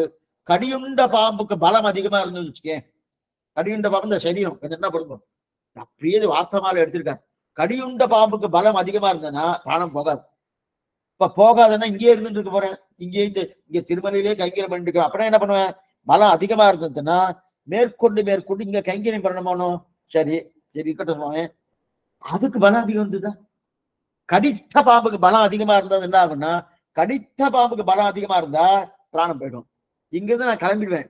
கிளம்பி இந்த ஆத்மா கிளம்பி எங்க போகும், நேரா ஸ்ரீவைகுண்டம் போகும். அங்க விரஜா நதிகளை நல்லா தீர்த்தமாடி அங்கிருந்து நேர ஸ்ரீவைகுண்டத்துல போய் அனுபவத்தை பிரீத்திகார்த்த கைங்கரியமாக பகவானுக்கு பூர்ணமா பண்ண போறேன். அது அங்க நடக்க போறது. சரி சுவாமி, இந்த கடியுண்ட பாம்புக்கு பலம் அதிகம், அதனால பிராணம் போகல. பிராணம் போகலைன்னா இங்கே இருக்க வேண்டியதான். இங்கே இருக்குதுன்னா அப்ப அது கஷ்டமாச்சே சுவாமி, இருந்தான் சரீரத்தை வெறுத்துட்டு இருக்கானா? இல்ல இல்ல, இங்க இருந்தா என்ன பண்ணுவேன்னா, இங்க இருக்கச்சே என்ன பண்ணுவேன், நேரா சுவாமி புஷ்கரணி என்று சொல்லக்கூடிய அந்த கோனேரி வாழும் குருகாய் பிறப்பேன்னு, அதுக்கு கோனேரின்னு பேரு அந்த சுவாமி புஷ்கரனுக்கு. அந்த சுவாமி புஷ்கரன் தீர்த்தமாடி, அந்த தீர்த்தமாடி மட்டும் இல்லாம அந்த தீர்த்தமாடி மேற்கொண்டு அங்க இருக்கக்கூடிய திருவேங்கடபடியானுக்கு கைங்கரியம் பண்ணுவேன். ஆக மொத்தம் கைங்கரியம் இங்கும் உண்டு அங்கும் உண்டு. இங்கு என்னமா உண்டு, சுவாமி புஷ்கரனை தீர்த்தமாடி கைங்கரியம் பண்ண போறேன். அங்க என்னமா உண்டு, விரஜாநதியில தீர்த்தமாடி கைங்கரியம் பண்ண போறேன். இப்ப எந்த பாம்புக்கு பலம்னு பார்ப்போமே. இது அவர் சொல்றது. எந்த பாம்புக்கு பலம்னா அத்தனை தூரம் வெறுக்கிறார், சரீரத்தை அத்தனை தூரம் வெறுக்கிறார். என்னைக்குமே நாமே ஆத்துல சில பேர் தாயார் தாக்குறாருலாம், அவளுக்கு ஏதோ உடம்பு முடியலன்னு வச்சுக்கோங்க. முடியலன்னா பிள்ளைய எத்தனை தான் பார்த்துப்பா, மாட்டு பொண்ணு எத்தனை தான் பார்த்துப்பா, பொண்ணு எத்தனை தான் பார்த்துப்பான்னா ஓரளவுக்கு தான் பார்த்துட்டு இருப்பா. 2 நாள் 3 நாள் பாப்பா. என்ன சுவாமி இவருக்கு இப்படியே இருந்திருக்கு, என்னால உத்தியோகத்துக்கு போட முடியல, என் காரியம் பண்ண முடியலையே, இது போய் தொலைந்தா பரவாயில்ல, இந்த அளவுக்கு வந்து நடக்கணும். சரி, சில பேர்லாம் என்ன பண்ணுவேன்னா 95 ஆயிரத்துல இன்னும் போகலையே சுவாமி, எதுக்காக இங்க இருக்கேங்க பேஷண்டே இருக்காரனோ. என்னன்னா அதுவா போகாது, அவருடைய கர்மா தொலைஞ்சதான் போக போறது இருக்கிற, அதுவா போகாது. இதுக்கு சொல்ல வந்தேன்.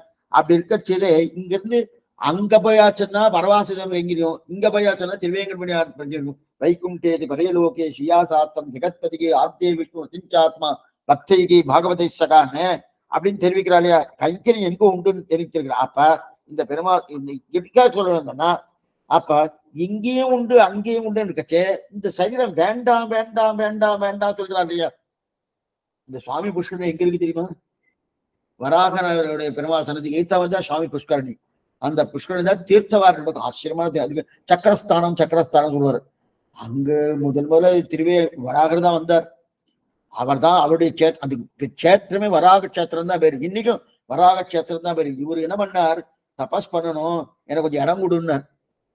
சரி, ஏதோ தபஸ் பண்ணுமாமே அப்படின்னு சொல்லிட்டு கொஞ்சம் இடம் கொடுத்தாரு. அந்த இடத்த கொடுத்தா ஏதோ சொல்லுவா பாருங்க, அந்த மாதிரி எல்லாத்தையும் எடுத்துட்டார். பூர்த்தியா திருவேங்கடமடியான இல்லாத இடமே கிடையாது, அந்த அளவுக்கு அவரு எல்லாத்தையும் வாங்கிட்டாரு. ஆனா இன்னைக்கு ஒரு நிலை உண்டு. எந்த ஆராதனையா இருந்தாலும் முதல்ல வராக பெருமாளுக்கு ஆயுதம், அப்புறம் தான் திருவேங்கடமடியானுக்கு.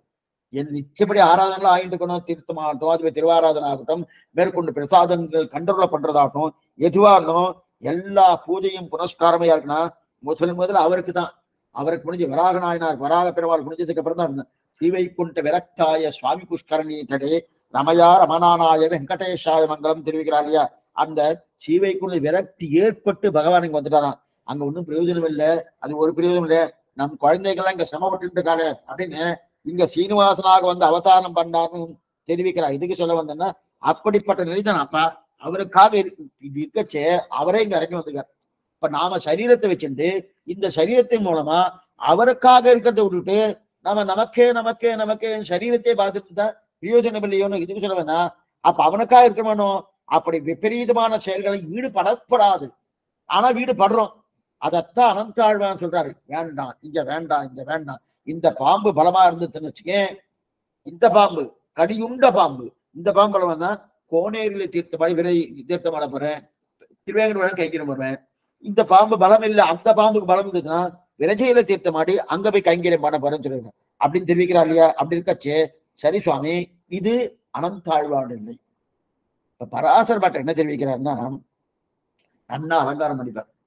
அவர் சேவிக்கிறவங்க எப்படி இருக்குன்னா, நன்னா தோடா என்ன, சால்வை என்ன, பச்சை சால்வை என்ன, சிகப்பு சால்வை என்ன, 10 விரல்லையும் 10 மோதிரம் இருப்பார், நிறைய சங்கிலி போட்டுருப்பார், செயின் நிறைய சங்கிலி எல்லாம் போட்டுருப்பார். இதெல்லாம் போட்டு சந்தனம் பூசிட்டு மாலெல்லாம் போட்டு அலங்காரமா எப்பவுமே தன்னுடைய சரீரத்தை பார்த்துட்டு இருப்பார். ஆனா இது எத்தனையும் போட்டுண்டு உபதேசம் பண்ணும்போது இதெல்லாம் நீங்க என்ன பண்ணுவாருமா, சரீரத்தை பார்க்காதீங்கோ, சரீரம் தியாஜ்யம், இன்னின்ற நீர்மை இனியாமராமை, இந்த சரீரத்துக்கு பிராதானியம் கொடுக்காதீங்கோ, சரீரத்தை பிராதானியம் கொடுத்தா பிரயோஜனம் இல்லை, ஆத்மாவுக்கு தான் பிராதானியம் கொடுக்கணும், ஆத்மா தான் பகவான் அடைய போறது, சரீரம் இல்லை, சரீரத்துக்கு பிராதானியம் கொடுக்காதீங்க இதே உபதேசம் பண்ணிட்டு இருப்பார். ஆனா இவர் என்ன பண்ணுவார், நன்னா 10 விரல்ல 10 மோதிரம் என்ன, சங்கிலி அதாவது செயின் என்ன, தோடா என்ன, மேற்கொண்டு சால்வை என்ன, எல்லாம் மாலைகள் என்ன, சந்தனம் என்ன, புஷ்பங்கள் என்ன, எல்லாமே என்ன சாதிக்கிறார்.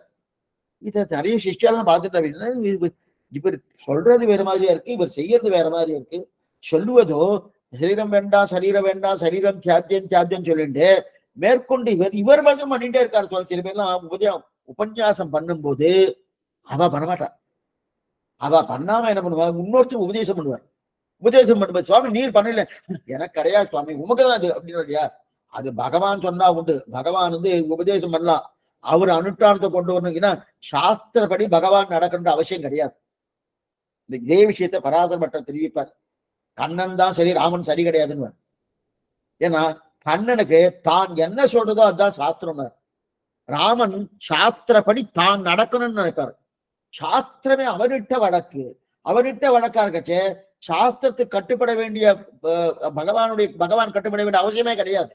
கண்ணன் சொல்வார், நான் சொன்னது சாஸ்திரம், அது இது உது என்னலாவனவல்ல என்ன உன் செய்கை நெய்வைக்கும் முதுவைய முதல்வா ஆழ்வாரத்தான் தெரிவிக்கிறார். அது இது உது என்ன, எது பண்ணாலும் நீ நன்னா இருக்கு, அது பண்ணாலும் இது பண்ணாலும் உது பண்ணாலும் எது பண்ணாலும் நீ நன்னா. இதை வச்சுதான் ஒரு ப்ரோக்ராமே பண்ணிட்டார் ஆழ்வார் பாத்திரத்தை வச்சு. எது சொல்வதுன்னா அப்படி இருக்க செய்தே இவர் இந்த மாதிரி சொல்லிட்டு கலந்து நியாயமே இல்லையே.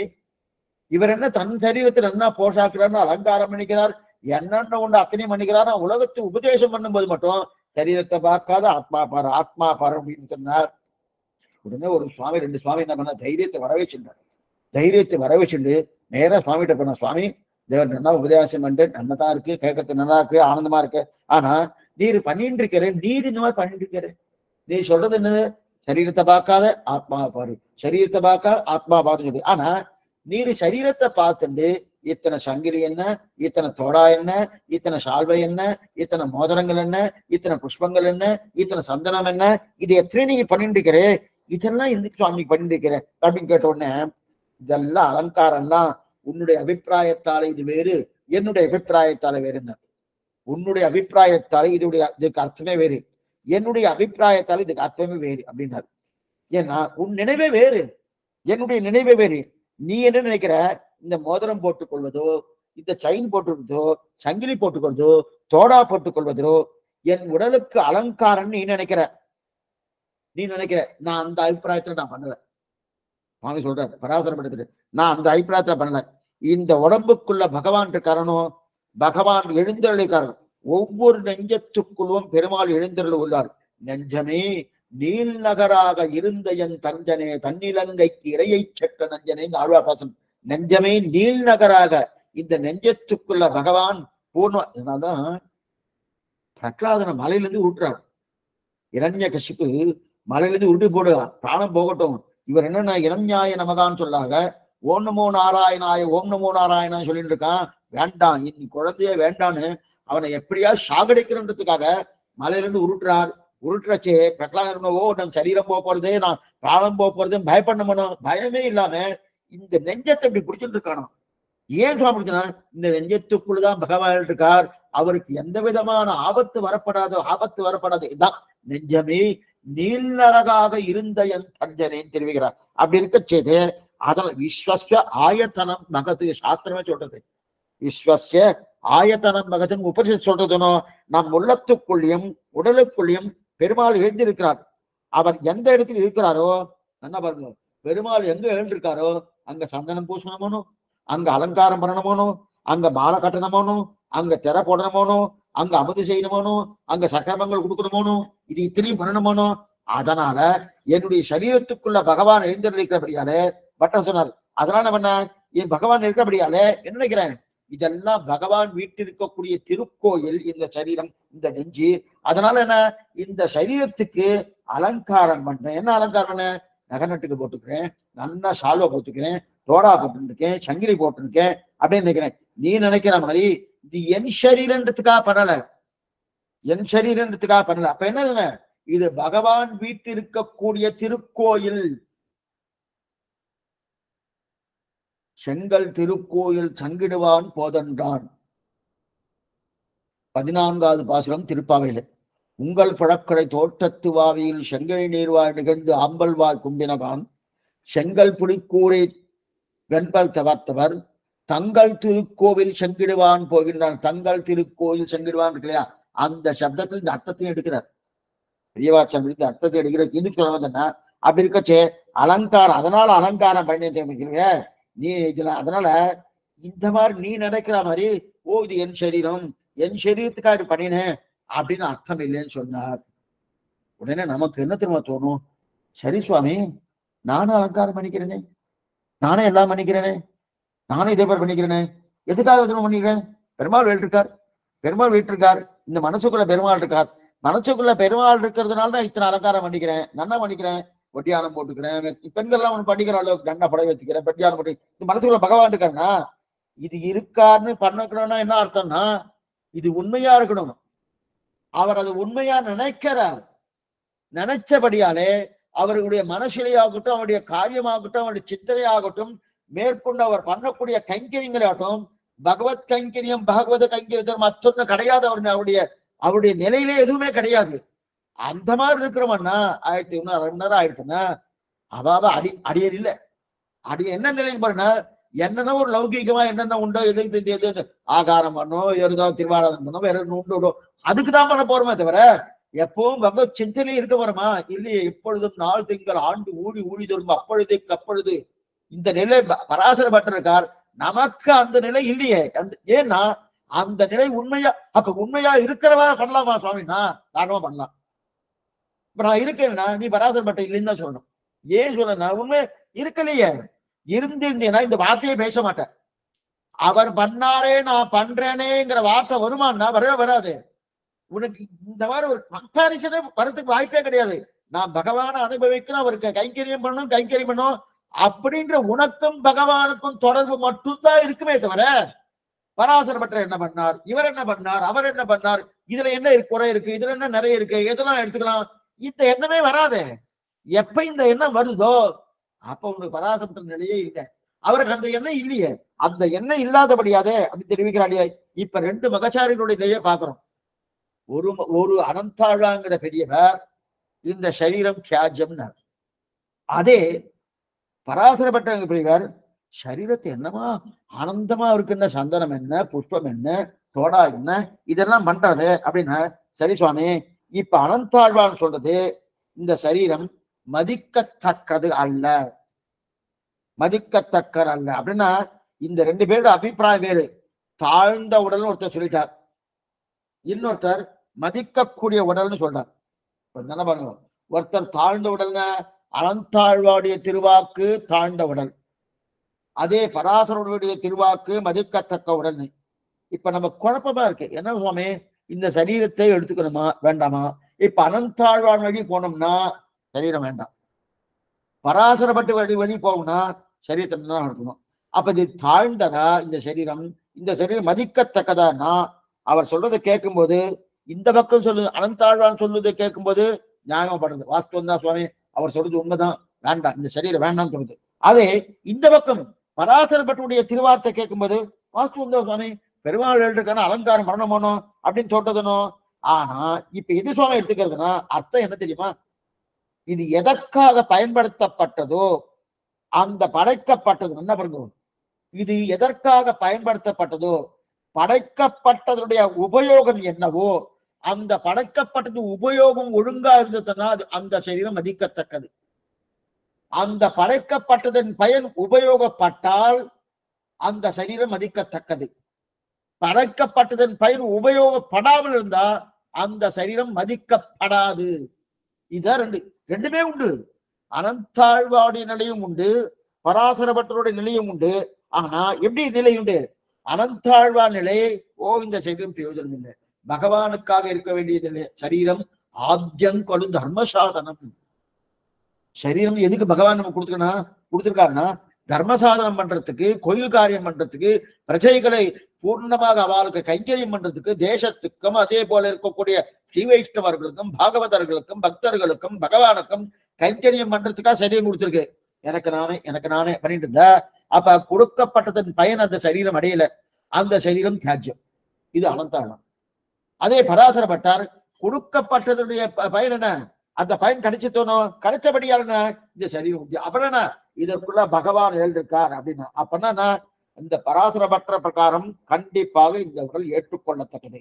அதை இந்த புரிவதற்காக தான் இந்த 2 சரித்திரத்தை எடுத்திருக்காரு. அப்ப இது கூடாதுன்னு சொல்லலாமா?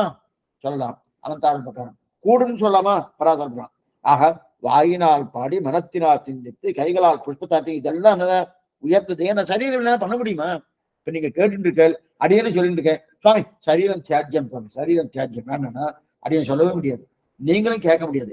சரீரம் வேணும். ஆனா அந்த கொடுக்கப்பட்ட சரீரம் எந்த பிரயோஜனத்துக்காக பகவானால் கொடுக்கப்பட்டதோ அந்த பிரயோஜனம் உத்தேசமா இருக்கும்.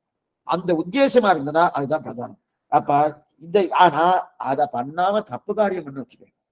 தப்பு காரியம் நம்ம அதான் பண்ணிட்டு இருக்கோம், எத்தத்தையே தொட்டு இருக்கோம், எத்தத்தையே பண்றோம், என்னென்னோ பண்றோம். இந்த கைகள் இருக்கு, பகவத் கைங்கரியத்துக்காக இந்த கைகள் கொடுக்கப்பட்டது. அதை விட்டுட்டு எத்தத்தையே கொண்டுட்டு இருக்கணும், என்னென்ன உண்டோ எத்தனை பண்ணிட்டு இருக்க போனோம். அழுக்கானது என்னென்ன உண்டோ அதெல்லாம் பண்றோம். அழுக்கானதுன்னா சோப்பு போட்டு அழுனா போயிட்டு பேசலாம், அந்த அழுக்க சொல்லல. பண்ணக்கூடாத காரியத்தெல்லாம் இந்த கையால பண்ணிட்டு இருக்கோம், அந்த அழுக்கு. அப்படிப்பட்ட கண்ணக்கூடாத காரியத்தை பண்ணிருக்கோம். அழுக்கு இப்போ ஒண்ணு வேணாம், கரிகாய்க்கு போறோம், கரிகாய் போய் வாங்கிட்டு வரச்சு நல்ல கரிகாய் இருந்தாலும் ஒன்றை வாங்கிடும். இப்ப கத்திரிக்காய் ஏதாவது பூச்சி நீக்கி கொடுத்துருந்து வச்சுக்கேன், அழுக்கு போறாம இருந்தேன் தூக்கி ஆகும். என்ன சுவாமி இந்த மாதிரி குடிக்கிறான் வரைய கேட்கிற போனோம், அப்ப நம்ம வாங்கிக்கிறோம்னா வாங்குறதே இல்லையே. அப்ப அந்த கரிகாய் ஒழுங்கா இருந்தா வாங்குற போனோம். அந்த கரிகாய் அந்த கத்திரிக்காய வேண்டான்னு சொல்லல, இதே போல இந்த சரீரமே வேண்டான்னு சொல்லல, சரீரம் ஒழுங்கா இருக்கணும். ஒழுங்கா இருந்ததா சரீரம். அதே போல பகவான் இந்த கையில் நம்ம கொடுக்கப்பட்டது கரண கலேபரங்களை கொடுத்ததேன்னா பகவானுடைய ஆனந்தத்திற்காக, அவனுக்கு திருப்தி பண்றதுக்காக, அவனுடைய கைங்கரியத்துக்காக, பகவதாவுடைய கைங்கரியத்துக்காக. அதை விட்டுட்டு எனக்கு நானே நினைச்சுட்டு கண்ட இடத்துல இந்த கையை வச்சுட்டு நான் என்னென்னவோ பண்ணிட்டு இருந்தேன்னா பிரயோஜனமே இல்லையே. அப்ப என்னன்னா பகவான் பாபார், நீ எங்கெங்கயோ கையை வச்சுட்டு இருக்கியே, நீ வந்து திருவாராதனம் பண்ண வரிய, நீ என்னமா திருவாராதனம் பண்ணலாம், நீ ஒன்னும் சுத்தியே இல்லையே, கை சுத்தி இல்லையே. கை சுத்தி இல்லைன்னா சோப் போட்டு அலமைன்றது இல்ல, எங்கெங்கயோ இந்த கை தேவையில்லாத காரியத்தை பண்ணிட்டு நேரம் அவர்கிட்ட பண்ணா ஒரு பிரயோஜனம் இல்லையே. எனக்கு பிரம்மா பண்ண காத்துட்டு இருக்கார், நாதமணிகள் பண்ண காத்துட்டு இருக்கார், ராமானுஜர் பண்ண காத்துட்டு இருக்கார், இந்திரன் குபேரன் எல்லாம் பண்ண காத்துட்டு இருக்கார், அவெல்லாம் தூய்மையான உள்ளத்தோடு பண்ணிட்டு இருக்கா, நீ கொடுப்பதெல்லாம் வேண்டாம் அப்படின்னு சொல்றதே இருக்கிறதா, சொல்றதே கிடையாது. நீ கொடு, உன் கையை படைத்த பிரயோஜனத்தை நீ செய், அதான் ரொம்ப முக்கியம். உன் கையை படைத்த பிரயோஜனம் நீ செய். ஆனா அது செய்தால் தன்னடையே தூய்மை அடைந்து விடுகிறோம், தன்னடையே தூய்மை அடைகிறது. அப்ப அவ்வளவு தாழ்ந்து இருக்கிற நம்மிடத்திலே அவர் ஏற்றுக்கொள்ளும் போது இந்த கையை அவருக்காக உபயோகப்படுத்தாமல் எப்படி உபயோகப்படுத்தணும் நல்லா புரிஞ்சுக்கோ. அவர் எந்த கைங்கரியம் தான் பிரதானம், கைங்கரியம் பிரதானம் இருக்கச்சது தூய்மையான உள்ளத்தோடு இருக்கணும். தூய்மையான உள்ளத்தோடு அவர் பெருசா ஒண்ணு கேட்கல இல்லையா, சுவாமி எனக்கு 1 லட்சம் ரூபாய் கொடுக்குறவான்னு அவர் இந்த வயசு, இவர் 10 ரூபாய் கொடுத்திருக்கார், அவரெல்லாம் தாழ்த்தி அவர் உயர்ச்சியான கைங்கரியம் திருவஞ்சனம் பெருமாள் பக்கத்துல திருவஞ்சனம் பண்ணிருக்கார், இவர் என்னவோ பெருக்குன்னு இருக்காரு சுவாமி அப்படின்னா அதை அவர் பாக்குறதே இல்லை. கைங்கரியத்துக்குண்டான தாரதமியத்தை பார்க்கல, கைங்கரியத்துக்குண்டான பெருமையும் பார்க்காம பண்ணினியா அதனால்தான் கண்ணனே தெரிகிறார். பத்திரம் பலம் புஷ்பம் தோயம் யோமு பக்தியா பிரயத்தே ததகம் பக்தி உபகிருதம் அஸ்னாமி பிரயனாத்மனகா. பத்திரம் பலம் புஷ்பம் தோயம், பத்திரம் என்ன, இலை என்ன, பழம் என்ன, புஷ்பம் என்ன, தோயம் என்று சொல்லக்கூடிய தீர்த்தம் என்ன, நீ எது கொடுத்தாலும் தூய உள்ளத்தோடு கொடுத்தா அர்ஜுனா நான் ஏற்றுக்கொள்கிறேன். தூய உள்ளத்தோடு கொடுத்தா, அவர் எது கொடு அது கொடுன்னு கேட்கிறேன், எது வேண்டாலும் தூய உள்ள வரணும் கொடுத்தாயானா அழுக்கு இருக்கப்படாது. அழுக்குன்னா கை அலம்பி, இன்னைக்கு யாரோ எதுவும் கை அலம்பிடணும், அந்த அழுக்கு இருக்கக்கூடாது. அழுக்குன்னா உடம்புல இருக்கிற அழுப்பை பத்தி கவலையே படல, நல்லா புரிஞ்சுக்கோ. உள்ளத்துல அழுக்கு இருக்கப்படாது. உள்ளத்துல அழுக்கிறவனா அழுக்கு இருப்பதா அவர் கவலைப்படவே இல்லை. உடம்புல அழுக்குனா உள்ளத்துல அழுக்கு இருக்கப்படாது. உடம்ப அதுக்குன்னு உடம்பு அடிய தீர்த்தம் ஆடக்கூடாதுன்னு சொல்லிட்டு இருக்கல. இப்ப பிரியத்துக்கா ஒரே விஷயம், நம்ம கோயில் மடப்பள்ளி போறோம், மடப்பள்ளில அங்கிருந்து மடப்பள்ளி சுவாமி அவரு 2-3 சுவாமிகள் இருப்பா, சில சமயத்துல ஒரே சுவாமி தான் இருப்பார். அவருக்கு தலைய 10 படி 15 படி 20 படி பண்ணணும்னா எல்லாம் கட்டடுப்புன்னா அவர் உள்ள இருந்து வெளில வச்சு கறிக்கட்டை மாதிரி வந்துட்டு இருப்பார். அவரு வேட்டி எல்லாம் பார்த்தீங்கன்னா அப்படியே கறிக்கட்டை மாதிரி இருக்கும். சுவாமி இவருக்கு சுத்தி இருக்கா இல்லையா, இவரு சரீர சுத்தி இருக்காருன்னா இருக்குன்ட்டாரு. சுவாமி வேஷ்டியை பார்த்தாலே பயமா இருக்கு. சுவாமி வேஷ்டி பார்த்தா அவர் கொண்டு வந்த பிரசாதத்தை வாங்கிக்கணுமா வேண்டாமா, என்ன அவர் வேட்டி விட்டு இருக்காதோ, அவரோட முகத்தெல்லாம் பார்த்தா எப்படி இருக்கணும், அப்படியே கறிக்கட்டு போல இருக்காரு. ஏன்னா அங்க ஃபுல்லா பூர்த்தியா அங்க அந்த அந்த அக்னியில நின்று கிண்டி கிண்டி கிண்டி என்னென்ன கைங்கரியம் பண்ணுவோம் அத்தனை தனிங்க பண்ணியிருக்காருன்னா அவர் கொண்டு வந்து நேரா பெருமாள் கூட கொண்டு வந்து வைக்கிறார். அர்ச்சகர் சுவாமி சுவாகா சுவாகான்னு பெருமாள் காமிக்கிறார். காமிச்ச உடனே பெருமாள் அது நல்லா ஆனந்தமா ஏத்துக்கிறார். உடனே நம்ம பெருமாள்கிட்ட கேட்கலாம், என்ன சுவாமி அவரு வேட்டி வேட்டியை பார்த்தாலே ஒரு மாதிரியா இருக்கு. ஒண்ணு வேண்டாம், நாமே யாராவது ஒரு பெரியவாளை பார்க்க போறோம்னா நல்லா அலங்காரம் பண்ணி போறோம். அந்த மாதிரி போகலன்னு வச்சுக்க, அதையும் யாராவது அதிகாரி, அரசாங்க அதிகாரின்னு வச்சுக்கேன், நம்ம காரியமாகணும்னா அவளுக்கு நம்ம பெரியவாள்னு காமிக்கின்றதுக்காக என்னென்ன உண்டோ, என்னென்ன அலங்காரம் உண்டோ அத்தனையும் பண்ணி போறோம். அதுவும் அவ அதான் சாப்பிட போறான்னு வச்சுக்கேன், அவ கையில எல்லாம் ஏதோ போட்டுக்கிறா, தொப்பியெல்லாம் போட்டுக்கிறான். நீங்க நிறைய இடத்துல போறேன்னா சில இடத்துல இந்த போஜன சாலை எல்லாம் போட்டோம்னா தொப்பியை போட்டுட்டு கையில ஏதோ போட்டு அவ கரண்டி வச்சுட்டு அவ அரைச்சியே எத்தனை அலங்காரத்தோட வர, அந்த மாதிரி அலங்காரம் எல்லாம் சன்னதியில் இல்லையே சுவாமி. அப்ப தூய்மை, அங்க தூய்மை இருக்கு, இங்க தூய்மை இல்லைன்னு சொல்ல முடியுமா? அங்கதான் தூய்மை இல்லை, இங்கதான் தூய்மை உண்டு. ஏன்னா கைங்கரியம் தூய்மை. அவர் அந்த மணப்பெல்ல உட்கார்ந்து எத்தனை எத்தனை கைங்கரியம் பண்ணிட்டு இருக்காரு. அந்த ஏன்னா உள்ளுக்குள்ள மனசுல தூய்மை இருக்கு. ஆனா இவாளுக்கெல்லாம் சரீரத்தை வெளியில பாக்கறச்சே தூய்மையா இருக்கிற மாதிரி தோற்றம் அளிக்கிறது. உண்மையா தூய்மையா தூய்மை கிடையாது. அப்ப தூய்மை எங்க இருக்கு? உள்ளத்துல இருக்கணும். அது என் சரீரத்துல வேண்டாம்னு சொல்லல, நல்லா புரிஞ்சுக்கணும். சரீரத்துல வேண்டாம், சரீரத்துல இருக்கணும். ஆனா அவர் அங்க வடப்பல்ல கரிகட்ட போல இருக்கிறதுனால அவரால் இருக்க முடியல, வாஸ்தவம். ஆனா அவரும் உள்ளத்தால் நல்லா தூய்மையா இருக்கு. எத்தனை தூய்மையா, எத்தனை தூய்மைன்னா அத்தனை தூய்மையோடு இருக்காரு. ஒண்ணு வேண்டாம். வித்திராழ்வார் அவர் ஆத்துக்கு போனார். என்னோ ஒரு பதட்டத்தால என்ன பண்றதுன்னு தெரியாம கண்ணனுக்கு பழத்தை கொடுக்கறச்சு தோலை கீழே போட்டு பழத்தை கொடுக்கணும், அது பண்ணல. பழத்தை கீழே போட்டு தோலை கொடுத்துட்டு இருக்காரு. வாங்கி வாங்கி சாப்பிட்டு இருக்காரு, வாங்கி வாங்கி சாப்பிட்டு இருக்காரு. தர்மபத்தினி பாட்டு சொல்லிட்டு இருக்கா விதிராழ்வார். தர்மபத்தினி என்ன காரியம் பண்ணிருக்கு, ஏற்கனவே அபச்சாரம் பட்டு இன்னும் அபச்சாரம் பட்டு இருக்கிறாங்க. இப்ப கண்ணன் என்ன சொல்லியிருக்கணும்? என்ன விதுராணி, உனக்கு தெரியலையா? உடல் தூய்மை, உள்ள தூய்மை, ஆத்ம தூய்மை, கால்சபம் கேட்கலையா? நீ கேட்டிருந்தா இந்த மாதிரி பண்ணிருப்பியா? நீ பழத்தை கீழே போட்டு தோலை கொடுத்துட்டு இருக்கிய, உனக்கு அப்பனா உனக்கு ஒண்ணு உனக்கு சரீர தூய்மையே இல்லையா? உடல் தூய்மையிலே கேட்டிருக்கணுமான்னா அவர் உள்ள தூய்மையை தான் பிரதானமா ஆகிறார். என்ன கொடுக்கிறார், எப்படி கொடுக்கிறார், எந்த நிலையில கொடுக்கிறார்? கொடுத்த உடனே ஆனந்தம் வாங்கிட்டார். வாங்கி வாங்கி சாப்பிட்டுட்டு முடிச்சதுக்கு அப்புறம் என்ன சொல்லியிருக்காரு? அப்ப தர்மபத்தினி சொல்ற, ஓ அபச்சாரப்பட்டேன், இது இப்ப கிருஷ்ணா நான் சொல்றேன், இப்ப இனிமே ஜாகிரதையா பழத்தை தோலை உரிச்சு தோலை கீழே போட்டு பழத்தை கொடுக்குறேன். ஏ விதிரார், நீ கொடுத்த தோலுக்கோ பழத்துக்கோ இவருடைய மனசு நிறைய போறது இல்லை. வந்த உடனே ஒரு பதட்டப்பட்டு கொடுக்கலாமே கொடுக்கலாமே கொடுக்கலாமே என்ன பதட்டப்பட்ட, அந்த பதட்டம் அந்த உதிரி உள்ளவர்களையா, அதுதான் உடல் தூய்மை. அந்த உடல் தூய்மை பிரதானமா இருக்கணும். அப்ப உள்ளத்துல தூய்மை இருக்கணும். அந்த உள்ள தூய்மை அப்ப திருப்தியா பகவான் ஏத்துக்கிறாரு. தனி சாப்பிட்டு வச்ச அப்பனா அந்த உடல் அழுக்கு இல்லையா? அழுக்கு இல்லைன்றாரு பூர்வாச்சாரியர். அந்த அந்த தனி சாமி கொண்டு வச்ச அந்த உடல் அழுக்கு இல்லைன்ற. ஏன்னா படைக்கப்பட்ட பயனை அந்த உடல் பெற்றது. படைக்கப்பட்ட பயன் என்ன? பகவத் கைங்கரியம், பாகவத கைங்கரியம், ஆச்சாரிய கைங்கரியம். அந்த படைக்கப்பட்ட பயன் அந்த தலிய சுவாமி அந்த படைக்கப்பட்ட பயனான அங்க தலிய பண்ணி அந்த பயனை அந்த சரீரத்தின் மூலமா பெற்று தரணும். பெற்றபடியாலே அந்த உடல்ல தூய்மை பூர்ணமா இருக்கு, தூய்மை அற்றது கிடையாது. அது எப்படி இருந்தாலும் தூய்மையை தான் தெரிவிக்கிறார். அதற்காக படைக்கப்பட்ட அந்த பயனுக்காக படைக்கப்பட்டதால் தூய்மை வந்துடுறது.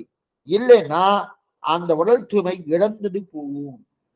இல்ல சுவாமி, நன்னா நன்னா பட்டு வேஷ்டி சுவாமி, நன்னா பட்டு வேஷ்டி எல்லாம் நன்னா கட்டிட்டு அப்பதான் குளிச்சுட்டு என்னென்ன பவுடர்கள்லாம் உண்டோ என்னென்ன உண்டோ எல்லாத்தையும் நன்னா போட்டுண்டு, ஆனா அது சில எப்படி புசு புசுன்னு அடிச்சுக்கிறான். அதெல்லாம் இன்னும் தெரியாது. புதுசு புதுசா எது வருது, நிறைய வாசன திரவியங்கள் எல்லாம் போட்டு எண்ணமா சுத்தமா வந்துக்கணும். ஒரு சுத்தம் கிடையாது. உள்ள தூய்மை இல்லைன்னா பிரயோஜனமே. கைங்கரியம் பண்ணணும், என்ன விதத்துல கைங்கரியம். இதயத்துக்காக சொல்றேன். துவாரகாலம் வருமானம் இப்ப நம்ம தேசத்துல ரொம்ப குறைச்சல். பக்தின்னா அங்க பார்க்கணும். அதெல்லாம் இத்தனைக்கும் நமக்கு இருக்கக்கூடிய ஞானம் அளவுக்கு கூட அவளை கிடையாது. அடியே நமக்கு ஞானம் இருக்குன்னு சொல்லல, இதுதான் அந்த அளவுக்கு கிடையாது. அவளுக்கா ராமா ராமா கிருஷ்ணா கிருஷ்ணா ராமா ஹரே ராமா ஹரே கிருஷ்ணா ஹரே ராமா ஹரே கிருஷ்ணா அங்கெல்லாம் போராச்சுன்னா கண்ணன் இங்க கீழே விட்டா இங்கதான் அவன் திருவடி பட்டதுன்னா அப்படியே தொபக்கட்டின்னு விழுவா. ஷேரா இருக்கும், ஷேரா இருக்கும், அப்படியே விழுந்துருவா. விழுந்தவா யார் தெரியுமா? பெரிய பெரிய படகுக்கார் போல வரவாளா அந்த பெரிய பெரிய பெரிய மொத்த பெருத்த பணக்காரா அப்படியே வீட்டு ஒரு. ஏன்னா கண்ணன் திருவடி பட்டுதுன்னு. இப்ப சரீர அசுத்தி வந்துட்டோம். இது சரீர அசுத்தி ஆனா கிடையாதுன்றாரு. சரீர சுத்தின்றாரு. என்னவே சுவாமி சரீர சுத்தி? சேத்துல விழுந்திருக்காரு சுவாமி. அந்த உடல் சுத்தி இருக்கு, அசுத்தி ஆயிடுச்சு. இப்ப நம்ம போய் ரோட்ல வாசல போயிட்டு இருக்கோம், வாசல்ல போயிட்டு இருக்க, வீடுல ஏதோ கார் போயிடுச்சு, கார் தமால அடிச்சா அசுத்தி ஆயிடுச்சு சுவாமி, அதுக்கு வந்து குளிக்கிற மனம். அத போல இல்ல அது. இது யார் தெரிவிக்கிறாருன்னா குலசேகரால் தெரிவிக்கிறார். இந்த அந்த பக்தர்கள் வந்து அந்த பகவானத்தை புலகாங்கிதம் அடைந்து கண்ணநீரால் அங்க கீழே எல்லாம் அந்த கண்ணநீர் கீழே போறதுணும், கீழே விழுந்து ஊத்தணும், கீழே விழுந்தோடனே அதெல்லாம் சகதி ஆயிடலாம். அந்த சகதி தான் என்னை கனிந்த என்னுடைய சென்னைக்கு அலங்காரமாக இருக்கணும்ன்றாரு. என்னுடைய நெற்றிக்கு அதுதான் விபூதியாக இருக்கணும். விபூதி இதுன்னு அர்த்தம் திமன் காப்பு. அப்ப அதுதான் அந்த நிலையோடு இருக்கணும் தெரிவிக்கிறேன். இதுக்கு சொல்ல வந்தேன்னா அதுதான் சுத்தி. அந்த சுத்தி அப்ப தூய்மை தன்னிடையே வந்துருது. அது இல்லைன்னா உடல் தூய்மை இழந்து போகணும். ஆக 5 பேர் நம்ம பார்த்தோம். இது வரைக்கும் பார்த்தோம்னா இன்னும் முடியலை, நிறைய விஷயம் இருக்கு. 5 பேர் பார்த்தோம். என்னென்ன 5 பேரு? அதிஷ்டானம், கரணம், கர்த்தா, பிராணவாயு, மேற்கொண்டு பகவான் இந்திரன். இந்த 5 பேர்ல அதற்குள்ள 3 பார்த்தோம். அந்த 5 பேர் எவ்வளவு ஒத்துமையா வேலை செய்யணும். என்ன பார்த்தீங்க? அதிஷ்டானமாகட்டும், கர்ணமாகட்டும், கர்த்தாவாகட்டும், அதற்கு மேற்கொண்டு இருக்கக்கூடிய பிராணவாயு எல்லாம் ஒத்துமையா இருக்கும். அதையும் பார்த்தோம். இதுவே நண்பனாக அப்படின்னா அந்த இந்த 3மே நண்பனாக இருக்கலாம், அதை பகைவனாக பார்க்கும். இதை கண்டு பயப்படுறவங்களும் உண்டு, இதை கண்டு திருப்தியா இருக்கணும். ஒருத்தர் இதை கண்டு பயப்படுறாரு, இன்னொருத்தர் திருப்தியா சொல்றாரு. அப்படின்னா பராசர பட்டர் வேணும்னு வேணும், இந்த சரீரம் வேணும்ன்றார். அதே அனந்தாழ்வான் வேண்டாம் சொல்றாரு. ஆனா குழப்பமே இல்லை, ரெண்டுலையும் எது புரிஞ்சுக்கிறோமோ அதான் பிரதானம். ஆக இந்த 2 பேர் 2 மாதிரி சொல்லித்தாங்க. அதற்குன்னு பராசர பட்டருக்கு மட்டும்தான் தெரியும், அனந்தாழ்வானுக்கு தெரியாது போட்டிருக்குன்னு நினைக்க வேண்டாம். அனந்தாழ்வாருக்கும் பூர்த்தியா தெரியும், பராசர பட்டருக்கும் பூர்த்தியா தெரியும். அவ புரிஞ்சுட்டு இருக்கா இந்த சரீரம் எதுக்கு தேவை, எதற்கு வேண்டாம் அப்படின்னு தெரிவிக்கிறார். அதனால இப்ப அடுத்து இந்த 3க்கும் இருக்கக்கூடிய வித்தியாசம் பார்ப்போம். இந்த 3க்கும், அதாவது உடல் என்ன, உள்ளம் என்ன, ஆத்மா என்ன. 5 ஏற்கனவே பார்த்துட்டோம். 5ல பிராணவாயு, அதற்கு மேற்கொண்டு பகவான், அதான் 5 ஆறுது. உடல் என்ன, உள்ளம் என்ன, ஆத்மா அப்படின்னா இந்த 3மே நெருக்கமா இருக்கு சுவாமி. வாஸ்தவம் தான், வித்தியாசம் உண்டா? உண்டே, நிறைய வித்தியாசம். நாம் உடலா பார்த்து கொண்டே இருக்கிறோம் இல்லையா? எழுந்து வரும்போது அதைத்தான் என்ன சுவாமி உள்ளத்தை பார்க்க முடியுமா? என்ன சுவாமி பார்க்கறது? அது அனுமானம் தான் நான் நமக்கெல்லாம் முடியுமானா முடியாது. அப்படி இருக்கச்சே உள்ளத்தை பார்க்க முடியும், உடலைத்தான் பார்க்க முடியும். உடலை பார்த்துட்டு இருக்கிறோனோ அப்ப அது ஒவ்வொருத்தரும் என்ன பண்ணுவோம், அங்கிருந்து கிளம்புவா, ஆத்துல இருந்து கிளம்புவா, எங்கேயோ வேலைக்கு போறான், பெரிய நிலக்கண்ணாடி வச்சுட்டு இருப்பா. அந்த நிலக்கண்ணாடி வச்சுட்டு என்ன பார்த்துப்பா, இது காதில் கடிப்பிட்டு கலிங்க முடித்து தாது நல்ல கொடரணிந்து போது மதித்து புறமை வந்து ஏதுக்கு இதுவன் ஒரு பாசனம், ஆச்சரியமான பாத்திரம். அந்த பாத்திரத்தை எல்லாம் எடுத்திருக்காரு. இப்ப நிலக்கண்ணாடி, அந்த நிலக்கண்ணாடி நல்லா நினைக்க வச்சுட்டு அதுல போல அதுல சரீரத்தை பாத்திரம் போனோம். மனசு தெரியுமா சுவாமி? உள்ளம் தெரியுமா? தெரியாது. ஆத்மா தெரியுமா? தெரியாது. மனசையும் பார்க்க முடியாது, அதே போல ஆத்மாவும் பார்க்க முடியாது. உடம்பத்தானே பார்க்கணும். பார்த்தோம்னா நித்தியப்படி எவ்வளவு உயரம், நித்தியப்படி எவ்வளவு குள்ளமா இருக்கு, எப்படி இருக்கு, எப்படி அலங்காரம் இருக்கு, என்னென்ன பண்ணிக்கலாம், ஏதோ இது பண்ணிக்கலாம், இதெல்லாம் பண்ணிக்கலாம், அதெல்லாம் பண்ணிக்கலாம், என்னென்ன உண்டு. இதுல இன்னொன்னு என்னன்னா, சில பேர் கொஞ்சம் கருப்பா இருப்பா. கருப்பு அடைய சரீரத்தை பத்தி தான் சொல்லியிருக்கேன். கருப்பா இருக்குன்னா வெள்ளையா இருந்ததா சுவாமி ரொம்ப நல்லது, கருப்பா இருந்தா அவருக்கு நல்லா இருக்காது அப்படின்னு சொல்லிட்டு அதெல்லாம் வெள்ளையா மாத்துறதுக்குண்டான தன்மையெல்லாம் உண்டு. அதுக்குன்னு ஒரு சின்ன சின்ன இதெல்லாம் எதாவது புதுசா கண்டுபிடிச்சு அதுக்கெல்லாம் கொடுக்குறா. மாறாளா இல்லையா, அது இருக்கிறது தான் இருக்கப்படுது.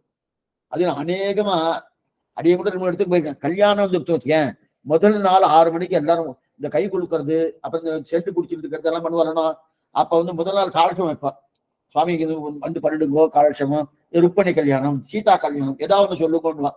சரி போய் சொல்லாம எத்தனை 6 மணிக்கான்னா, இல்ல 6 மணிக்கெல்லாம் கிடையாது சுவாமி, நீ 3 மணிக்கு வர வேண்டியது, 1 மணி நேரத்தை சொல்லி விடுச்சு நீ கிளம்பி போயிட்டே இருக்கலாம், அதுக்கப்புறம் நீர் அங்க இருக்கப்படாது.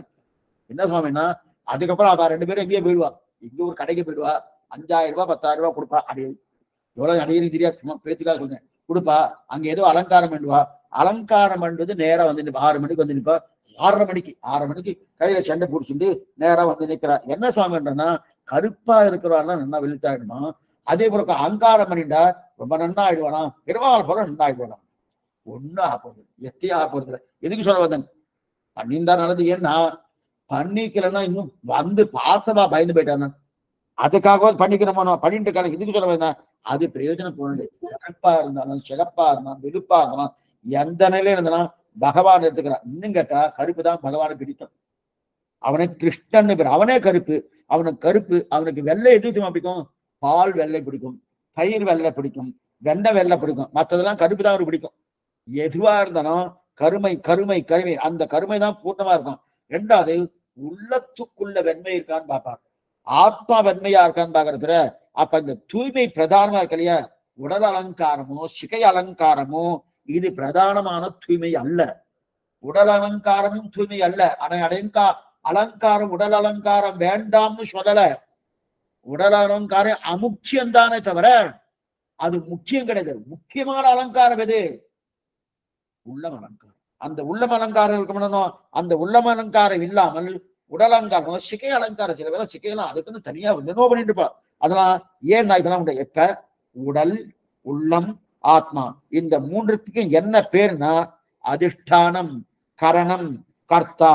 இதில் அதிஷ்டானம் என்றது சரீரத்துக்கும், கர்த்தா என்பது ஆத்மாவுக்கும் அப்படின்னு பார்த்தோம். அதே போல கரணம் என்பது இந்திரியங்கள், வாயு கண்ணு மூக்கு செவி. இப்ப என்னென்ன வேறுபாடு உண்டு என்னென்ன ஒற்றுமை உண்டுன்னு பார்ப்போம் இந்த மூணுக்கு. அதாவது அதிஷ்டானம் என்று சொல்லக்கூடிய சரீரம், கர்த்தா என்று சொல்லக்கூடிய ஆத்மா, புலன்கள் என்று சொல்லக்கூடிய கருவி. ஆனா இதுல இந்த சரீரத்துக்குள்ளதான் புலன்கள் இருக்கு, ஆத்மா தான் தனித்து இருக்கு. அதனால இப்ப கர்த்தாவுக்கும் அதே போல இந்த சரீரத்துக்கு இருக்கக்கூடிய வேறுபாடு பார்ப்போம். அதே போல ஒத்துமையும் பார்ப்போம். ஒத்துமை அனைவன் உண்டு. ஒத்துமை. இப்ப முதல் வேறுபாடு என்னன்னா உடல் அழியக்கூடியது. கொஞ்சம் நல்லா அதை எழுதுவேன்னு வச்சிருந்தோம். உடல் அழியக்கூடியது, ஆத்மா அழிவற்றது. உடல் அழியக்கூடியது, ஆத்மா அழிவற்றது. என்னைக்கோ ஒரு நாள் உடல் விழத்தான் போடுது, என்னைக்கோ ஒரு விழுந்துரும். அது 70, 80, 90, 100. சுவாமி 120 வருஷங்கள் வாழ்ந்தார். அதுக்கப்புறம் என்ன நினைச்சோம்? அதுக்கப்புறம் அவ்வளவுதான். அவரே ஒரு நாள் சிவகின்னு போக வேண்டியது. என்னைக்கோ ஒரு நாள் கிளம்பித்தான ஆகணும், விடத்தான. சீன தேசத்துலலாம் 150 சொல்லிக்கிறார், 140, 150 சொல்லிட்டு இருக்கா. இருக்கட்டும், அப்படி இருக்கிறது. ஏன் தசரதன் 60,000 வருஷங்கள் இருந்தார். 1 வருஷம் 2 வருஷம் இல்ல, 60,000 வருஷங்கள் தசரதன். ராமனு 11,000 வருஷங்கள் இந்த லோகத்துல ராஜ்ய பரிபாலனம் பண்ணார் இல்லையா. அப்ப இந்த சரீரம், ஆனா என்னைக்கா இருந்தாலும் இந்த சரீரம் மண்ணோடு மண்ணால போகிறதுனா, அப்ப இந்த உடல் ஒரு நாள் அழியக்கூடியது. உடல் ஒரு நாள், அர்ஜுனனுக்கு கண்ணன் கற்றுக் கொடுத்தது பிரதானமே தான். ஏன்னா அர்ஜுனன் தர்மக்ஷேத்ரே குருக்ஷேத்ரே சமவேதா யூத்சவகா மாமகா பாண்டவா செய்வ சிம குருவத சஞ்சயகான்னு முதல் ஸ்லோகத்துல அந்த கஷேத்திரத்துக்குள்ள நிறுத்தின உடனே யாரை பார்க்கறா? பீஷ்மாச்சாரியன்னு, துரோணாச்சாரியன்னு, கிருபாச்சாரியன்னு இவெல்லாம் பார்த்த உடனே, ஓ பீஷ்மரை அடிச்சா அவர் பிராணம் போயிடுமே, போயிடுத்துன்னா அவர் போயிடுவாரு, பீஷ்மரே போயிடுவாரே, அதனால வேண்டாம் வேண்டாம் வேண்டாம், எனக்கு சண்டை வேண்டாம், நகாங்ஷை, நான் யுத்தம் பண்ண போறது இல்லை, நான் பிக்ஷம் எடுத்தா சாப்பிடுறேன்னு, அண்ணா நான் இருக்க போறது, நான் காட்டுக்கு போறேன், இங்க வேண்டாம்னு இத்தனையும் சொல்லி அங்கிருந்து காண்டீவத்தை நழுவ விட்டு தேருக்கு நடுவுல மத்தியில வந்து உட்கார்ந்துட்டு எனக்கு வேண்டாம் இறங்கிட்டானோ. இப்ப கண்ணன் என்ன சொல்றேன்னா, நீ நினைச்சிட்டு இருக்க பீஷ்மன் அடிச்சா பீஷ்மன் உடம்புதான் போறதை தவிர அவர் ஆத்மா போகாது. ஏன்னா ஆத்மா போகும்னா போகவே போகாது. அர்ஜுனன் என்ன நினைச்சுன்னா, அவர் அடிச்சோம்னா பீஷ்மருடைய ஆத்மான்னு சொன்ன இல்லையா, முதல்ல அதுவே தப்பு. பீஷ்மருடைய ஆத்மான்னு கிடையாது, ஆத்மான்னு ஒண்ணுதான். அடிக்கடி சொல்லிட்டே இருக்கேன். அதே மாதிரிதான் நமக்கும் ஆத்மா ஒண்ணுதான். இது பீஷ்மருடைய ஆத்மா, இது கிருஷ்ணனுடைய ஆத்மா, இது அர்ஜுனுடைய ஆத்மா அப்படின்னு கிடையாது. எடுத்துக்கொண்ட சரீரத்துக்கு அந்த பெயர் பீஷ்மர். அந்த ஆத்மா பீஷ்மர் என்கிற உடம்பை எடுத்துட்டது, அதனால அவருக்கு பீஷ்மர் பேரு.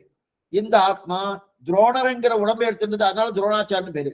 அதே போல எடுத்துக்கொண்ட சரீரத்துக்கு அந்த பேரு. பீஷ்மர் அடிச்சா பீஷ்மரே போயிடுவார் அப்படின்னு நினைக்கிறேன் அர்ஜுனா. அது முடியாது. நீ அடிச்சாலும் அவருடைய ஆத்மாவை உன்னால கொல்ல முடியுமானா கொல்ல முடியாது. அதனால பீஷ்மருடைய ஆத்மாவை கொல்ல முடியாது. பீஷ்மருடைய சொன்னதுக்கு அர்த்தம் அந்த ஆத்மாவை கொல்ல முடியாது. சரி சுவாமி, ஆத்மாவை கொல்ல முடியாதுன்னு சொல்லிட்டு இருக்காரு, அவர் போயிட்டு வரணும். அவர் தான் போக மாட்டார். அவர் என்பதுதானே ஆத்மா, அவர் போக மாட்டார். சரீரம் தான் போறது, சரீரம் அவர் இல்லையே. சரீரம் அவரா இருந்தானே, சரீரம் இல்லையா. சரி, நீ அடிக்கலைன்னா அந்த சரீரம் போயிடும். இன்னைக்கு நீ நான் அடிச்சேன் சுவாமி அதனால போயிடுறது கிடையாது. இல்ல நான் அடிக்காம இருக்கேன், ஒரு 10 வருஷம் 15 வருஷம் வரைக்கும் இருக்குமான்னா, இந்த பிரளய காலம் வரைக்கும் பூர்ணமா இருக்குமானா கிடையாது. அது என்னைக்காவது நான் போகதான் போறது. அதே போல நீ அடிச்சதுனால அந்த ஆத்மா போகுமானா போகாது. நீ அடிச்சாலும் போகாது, அடிக்காம இருந்தாலும் போகாது. ஆத்மா அப்படியேதான் இருக்க போறது. அவர் போக மாட்டார், இன்னைக்கும் போக மாட்டார், என்னைக்குமே போக மாட்டாரு. நீ அடிக்காமல் போனாலும் அவர் கீழே விழத்தான் போகிறார். நீ அடித்தாலும் அவர் ஆத்மாவை அடிக்க முடியாது. நீ அடிச்ச சுவாமி ஆத்மா போயிடுத, இது பகவானாலையும் பண்ண முடியாது. சரி சுவாமி, பகவானால ஆத்மாவை அழிக்க முடியுமா, அழிக்க முடியாதா? இது நல்லா கேள்வி சுவாமி. இந்த மாதிரி எல்லாம் சொன்னா நல்லா இருக்கும். அவருக்கு சர்வஜன்னு பேரு, சர்வசக்தன்னு பேரு. என்ன வேணா பண்ணுவார், எது வேணா பண்ணுவார். பகவானால ஆத்மாவை அழிக்க முடியுமா, முடியாதா? ஆத்மா நித்தியம்னு சொல்லிட்டு இருக்கேன். மேல அங்க வரைக்கும் நான் விவரம் சொல்றேன். நித்தியம்னு சொல்லிட்டு இருக்கேன். அப்ப அவரால் அழிக்க முடியுமான்னா, அழிக்க முடியாதுன்னு சொல்லியாச்சுன்னா அப்ப என்ன சுவாமி சர்வஜன்? அவரால் ஒரு காரியம் பண்ண முடியலையே, அவருக்கு என்ன பேரு, சர்வஜன் பேரு வேண்டாமே அப்படிமா. அழிக்க முடியும்னு சொல்லியாச்சுன்னா ஆத்மா அழியாதுன்னு சொல்லிட்டே சுவாமி. ஆத்மா அழியாதுன்னு சொன்ன உடனே இவரால் அழிக்க முடியும்னு வந்து இவரால் அழிப்பாரா அப்படின்னா அழிக்க மாட்டார். அழிக்க முடியும், ஆனா அழிக்க மாட்டார். அவர் சங்கல்பம் பண்ணிருக்கார், நான் ஆத்மாவை அழிக்க மாட்டேன்னு சங்கல்பம் பண்ணிருக்காரு. இந்த மாதிரி விஷயங்களை நல்லா தெரிஞ்சு வச்சுக்கணும். இது சொல்ல வந்தோம்னா, இப்ப பீஷ்மர் உடம்பு வேறு, ஆத்மா வேறு. பீஷ்மர் உடல் வேறா, பீஷ்மருங்கிற ஆத்மா வேறனா? பீஷ்மருங்கிற ஆத்மாவே கிடையாது. என்ன புரிஞ்சுக்கணும், பீஷ்மருங்கிற ஆத்மாவே கிடையாது. அப்பனா என்ன அர்த்தம்? அர்ஜுனா, நீ நினைச்சுக்கிற பீஷ்மர்னு ஒரு ஆத்மா நினைக்கிற, ஆத்மா இது புதியதாக இருக்குது. இதே சுவாமி கிருஷ்ணன்னா, கிருஷ்ணன் ஆத்மா இருக்குன்னா கிடையாது. எடுத்துக்கொண்ட சரீரத்துக்கு கிருஷ்ணன் பேரு, எடுத்துக்கொண்ட சரீரத்துக்கு பீஷ்மர்னு பேரு, எடுத்துக்கொண்ட சரீரத்துக்கு துரோணர்னு பேரு. அப்ப பீஷ்மர தெரியும், துரோணர் தெரியும்னா, பீஷ்மர் என்பது உடல், பீஷ்மர் என்பது உடல், துரோணர் என்பது உடல். ஆத்மாவுக்கு பேர் உண்டா? சரி சுவாமி, ஆத்மாவுக்கு என்ன பேரு சுவாமி? பீஷ்மர் வந்து சத்திரியன், துரோணர் வந்து பிராமணர். அதே போல ஆத்மா சத்திரியனா, வைஷ்யனா, சூத்ரனா? ஆத்மா பிராமணன், அதாவது வைஷ்ய ஆத்மா, சத்திரிய ஆத்மா, பிராமண ஆத்மா, சூத்ர ஆத்மா அப்படின்னு இந்த மாதிரியான வர்ணங்கள் உண்டானா அந்த மாதிரிலாம் கிடையவே கிடையாது. அதெல்லாம் கிடையாது. இதெல்லாம் எடுத்துக்கொண்டிருக்க உடலுக்குத்தானே இந்த ஆத்மாவுக்கு இந்த எந்த வேறுபாடும் கிடையாது. ஆத்மா ஞானமயன் ஆனந்தமயன், ஞானமயன் ஆனந்தமயன். இயற்கையாக சுவாபாவிக சுரூபத்தமாக ஆத்மாவுக்கு எந்த விதமான குறைபாடுகளும் கிடையாது. எடுத்துக்கொண்ட சரீரத்தால் தான் சுவாமி, இவர் பிராமணர், இவர் சத்திரியர், இவர் சூத்ரர், இவர் வைஷ்யர், இவர் பஞ்சம குலம், இதெல்லாம் என்னவா சொல்றோம்? எடுத்துக்கொண்ட சரீரத்துக்கு தான், ஆத்மாவுக்கு இல்ல. அதனாலதான் ஆத்மாவை பார்த்தாலே வேறுபாடே வராது. ஆத்மா பார்த்துட்டு வச்சுக்கேன், நிர்கிருஷ்ட வேஷம், விசிஷ்ட வேஷம். விசிஷ்ட வேஷம்னா சரீரத்தோடு கலந்திருக்கக்கூடிய ஆத்மா. நிர்கிருஷ்ட வேஷம்னா சரீரத்தை பிரித்திருக்கக்கூடிய ஆத்மா. அந்த ஆத்மா குள்ளமா இருப்பாரா? இப்ப ஒருத்தர் இருக்கார், இவர் உயரமா இருக்கார், இவர் குள்ளமா இருப்பார், இவர் கருப்பா இருக்கார், இவர் சிவப்பா இருக்கார், இவர் வெள்ளையா இருக்கார், இத்தனையும் வந்து இருக்கணும். ஆத்மா குள்ளமா இருப்பாரா சுவாமி? குள்ளமான ஆத்மா, பருமனான ஆத்மா, கருப்பான ஆத்மா, வெளுப்பான ஆத்மா, இந்த மாதிரி உண்டானா ஆத்மாவுக்கு ஞானமே வடிவம், மற்றது கிடையாது. ஞானத்தை தவிர மற்றது கிடையாது. ஞானமே புரியும். அனைத்து ஆத்மாக்களும் ஆனந்த வடிவம், ஞானமயன் ஆனந்தமயன் அப்படின்னு தெரிவிக்கிறார். அப்படி இருக்கச்சு அனைத்து ஆத்மாக்களும், சரி சுவாமி ஆனந்தமே வடின்னு சொல்லிட்டாரு, அனைத்து ஆத்மாக்களும் எந்த விதமான பேரே கிடையாது. பேர் இருக்கா இல்லையா? இருக்கு. என்ன பேர் சொல்லலாம்? அத்தனை ஆத்மா பகவானுக்கு தொண்டர்கள், பகவானின் அடியவர்கள். இப்ப நீங்க எத்தனை பேர் கேட்டு, அது ஆண்களும் இருக்கலாம், பெண்களும் இருக்கலாம், அது வித்தியாசம் உண்டு. சில பேர் சட்டம் போட்டுக்கலாம், சட்டம் போடாம இருக்கலாம், புடவை கட்டின்னு இருக்கலாம், மேற்கொண்டு வேற ஏதோ ஒரு குத்தின்னு இருக்கலாம், இத்தனையும் இருக்கணும். கண்ணாடி போட்டு இருக்கலாம், கண்ணாடி போடாம இருக்கலாம், சேர்ல உட்கார்ந்து இருக்கலாம், கீழே உட்கார்ந்து இருக்கலாம், எத்தனையும் உண்டணும். இத்தனை வேறுபாடு இருக்கணும். இத்தனை வேறுபாடு எதற்கு? சரீரத்துக்கு. வேறுபாடே இல்லாதது சுவாமி ஆத்மா. அப்ப வேறுபாடே இல்லாததான் என்னமா சுவாமி புரிஞ்சுக்கிறது? அவருக்கு பேரே கிடையாது, உண்டு. அத்தனை பேரும் பகவானின் அடியவர்கள், பகவானின் அடியவர்கள், அவருடைய தொண்டர்கள் அப்படின்னு சொல்லியாச்சுன்னா அது இந்த சம்பந்தம் தான் பிரதானம் இருக்கணும். அந்த சம்பந்தம் தெரிஞ்சுட்டு வச்சுக்கேன், மொத்த ஜீவாத்மாக்களும் சூஷ்மமானது. அது நம்ம கண்ணால பார்க்க முடியுமா? சூஷ்மமானது. அவர்களுக்கு வர்ணமே கிடையாது, எந்த விதமான ஜாதியோ இதுவோ இது கிடையாது. இப்ப ஆத்மாக்குள்ள கூட ஆண் பெண் இருக்கா சுவாமி? அதான் சொல்லுங்க சுவாமி. இப்போ ஒரு ஆத்மா பெண்ணுடைய சரியை எடுத்துட்டு இருக்கணும், இன்னொரு ஆத்மா ஆணான சரியை எடுத்துட்டு இருக்கணும். இப்ப அந்த பெண்ணாத்மா பெண்ணான சரீரம் எடுத்து கொடுத்து ஆனாத்மா ஆனான சரீரம் எடுத்துட்டு இருக்கு அப்படின்னு இருக்கானா? கிடையாது. எல்லா ஆத்மாக்களுக்கும் பெண்சுபாவம் படைத்தவர்கள். கொஞ்சம் நல்லா புரிஞ்சுக்கோ. எல்லா ஆத்மாவும் எல்லாமே. ஏன்னா சுவாமி தேவர்கள் ஆமா, அதிவர் ரிஷிகள் ஆமா, ஆழ்வார்கள் ஆமா, நாம ஆமா, எல்லாரும் பகவான் மட்டும்தான் புருஷோத்தமன். அவன் தான். அதைத்தான் ஆண்டாள் திரு ஓங்கி உலகளந்த உத்தமன் புருஷோத்தமன். அவன் ஒருத்தரே தவிர மத்த அத்தனை பேர் இது. அதனால்தான் ஆழ்வார்கள் நாயிகாபாவம் பாசுரம் பாடுறாலும் ஆழ்வார்களுக்கு நாயிகாபாவம் பாசுரம் வரணும்.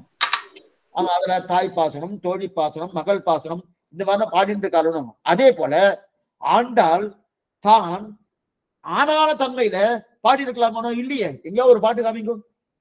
ஆண்டாலும் நாச்சியார்த்தபடி அனுகிரகிச்சிருக்கா, திருப்பாவை அனுகிரகிச்சிருக்கா. இல்ல சுவாமி, நான் ஆழ்வார்கள் எப்படி ஆனான தன்மை விட்டு அப்படியே பராமகுஷ நாயக்கு என்ன, பரகால நாயக்கு என்ன, இந்த மாதிரி தன்மையில பாடினாலோ அதே போல நானும் என்ன பண்றேன்? ஆழ்வார்கள் தன்மையில பாடுறேன்னா கிடையாது. ஏன் கிடையாதுன்னா அத்தனை ஆத்மாக்களும் பெண் சுபாவம் படைத்தவர்கள். அதனால்தான் நாம இங்கிருந்து அங்க போறோம்னா கல்யாணம் பண்ணிக்கிறோன்றோம். ஸ்ரீ வைஷ்ணவ சம்பிரதாயத்துல மரணம்னு சொன்னா கல்யாணம்னு அர்த்தம். நிறைய விஷயங்கள் இருக்கு. இந்த விஷயத்துக்கு போக வேண்டாம். எதுக்கு சொல்லுவாங்கன்னா, அப்பனா இந்த ஆத்மாவுக்கு வர்ணம் கிடையாது, ஜாதி கிடையாது, ஒண்ணுமே கிடையாது. அப்பனா இது இத்தனை எதுக்கு? சரீரத்து தான். சரீரத்தான் உயரம் உண்டு, குள்ளம் உண்டு, கருப்பு உண்டு, சிவப்பு உண்டு, பிராமணனா, சத்திரியனா, வைசியனா, சூத்ரனா, இது இத்தனையும் உண்டு. என்னென்ன வேண்டாமோ அத்தனையும் உண்டு. அப்பனா இந்த சரீரத்தை பதில கட்டணம் தான் இருக்கு. அத்தனையும் உண்டு. இது இத்தனையும் உடலுக்கு உண்டு. உடலை பார்க்க பார்க்க மொத்தமே வேறுபாடு தான் தெரியும். பார்க்க பார்க்க என்ன தெரியும்? வேறுபாடு தான் தெரியும். ஆனா இப்ப இங்க உள்ள கேட்டு இருக்க அத்தனை பேர் என்ன ஆகுது? அத்தனை பேருக்கும் வேறுபாடு தெரியத்தணும். இவ உட்கார்ந்துட்டு இருக்கா, நின்று இருக்கா, ஆண்கள் பெண்கள் எல்லாம் தெரியத்தணும். ஆனா இவெல்லாம் வேறுபாடை பார்க்காம மட்டும் பார்த்துருங்க, வேறுபாடை தெரியப்படுது. அப்படிப்பட்ட சூஷ்மமான ஜீவாத்மா அப்ப ஆத்மாவை பார்க்க பார்க்க வேறுபாடு கிடைத்துள்ளாங்க. அப்ப உடலை பார்க்க பார்க்க எல்லா வேறுபாடும் நன்னா தெரியுது. நன்னா வேறுபாடும் நன்னா தெரியுது. சரி சுவாமி, இப்ப இன்னும் இந்த உடலுக்குண்டான அழுக்கு என்ன, அந்த அழுக்கை எப்படி போக்குறது அதை பார்க்கணும். இப்ப உடலுக்கும் ஆத்மாவுக்கு இருக்கக்கூடிய வித்தியாசம் என்னன்னு பார்க்கணும். ஆத்மா எல்லாருக்கும் ஒண்ணுதான். இந்த ஆத்மா ஏன் பாம்புக்குண்டான ஆத்மா, பள்ளிக்குண்டான ஆத்மா, மிருகங்களுக்குண்டான ஆத்மா, தாவரங்களுக்குண்டான ஆத்மா, ஜங்கமங்களுக்குண்டான ஆத்மா எல்லாமே ஒண்ணுதான். எடுத்துக்கொண்ட சரீரத்தால் தான் வேறுபாடுன்னு பார்த்தோம். மேற்கொண்ட ஆத்மாவுக்குண்டான அழுகு சரீரத்துக்குண்டான அழுக்கு என்ன, அந்த அழுக்கு எப்படி கலையிறதுன்னு நாளை தினம் பார்ப்போம். ஆழ்வார் பெருமானார்ஜிய திருவிலேசனம், ஆச்சாரியன் திருவிகளேசனம், பகவதாகு திருவடிகளே சரணம். சாயங்காலம் ஸ்ரீவத்ரமூஷன் காட்சம் உண்டு. முடிஞ்சவா கலந்து. இப்ப ஏதாவது சந்தேகம் கேட்க பிரார்த்திக்கிறேன்.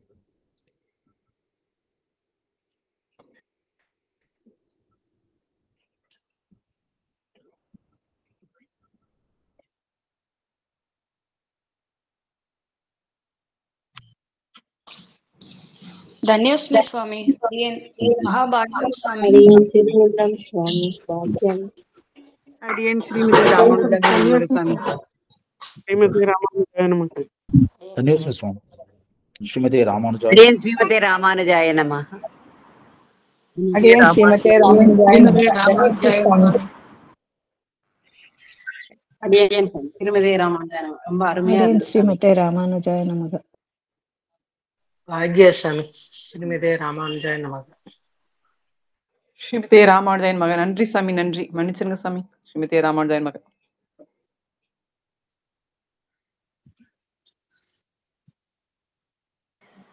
அடியன் சுவாமி, உள்ள தூய்மை உடல் தூய்மைங்கிறது ரொம்ப நல்லா சொன்னீங்க சாமி.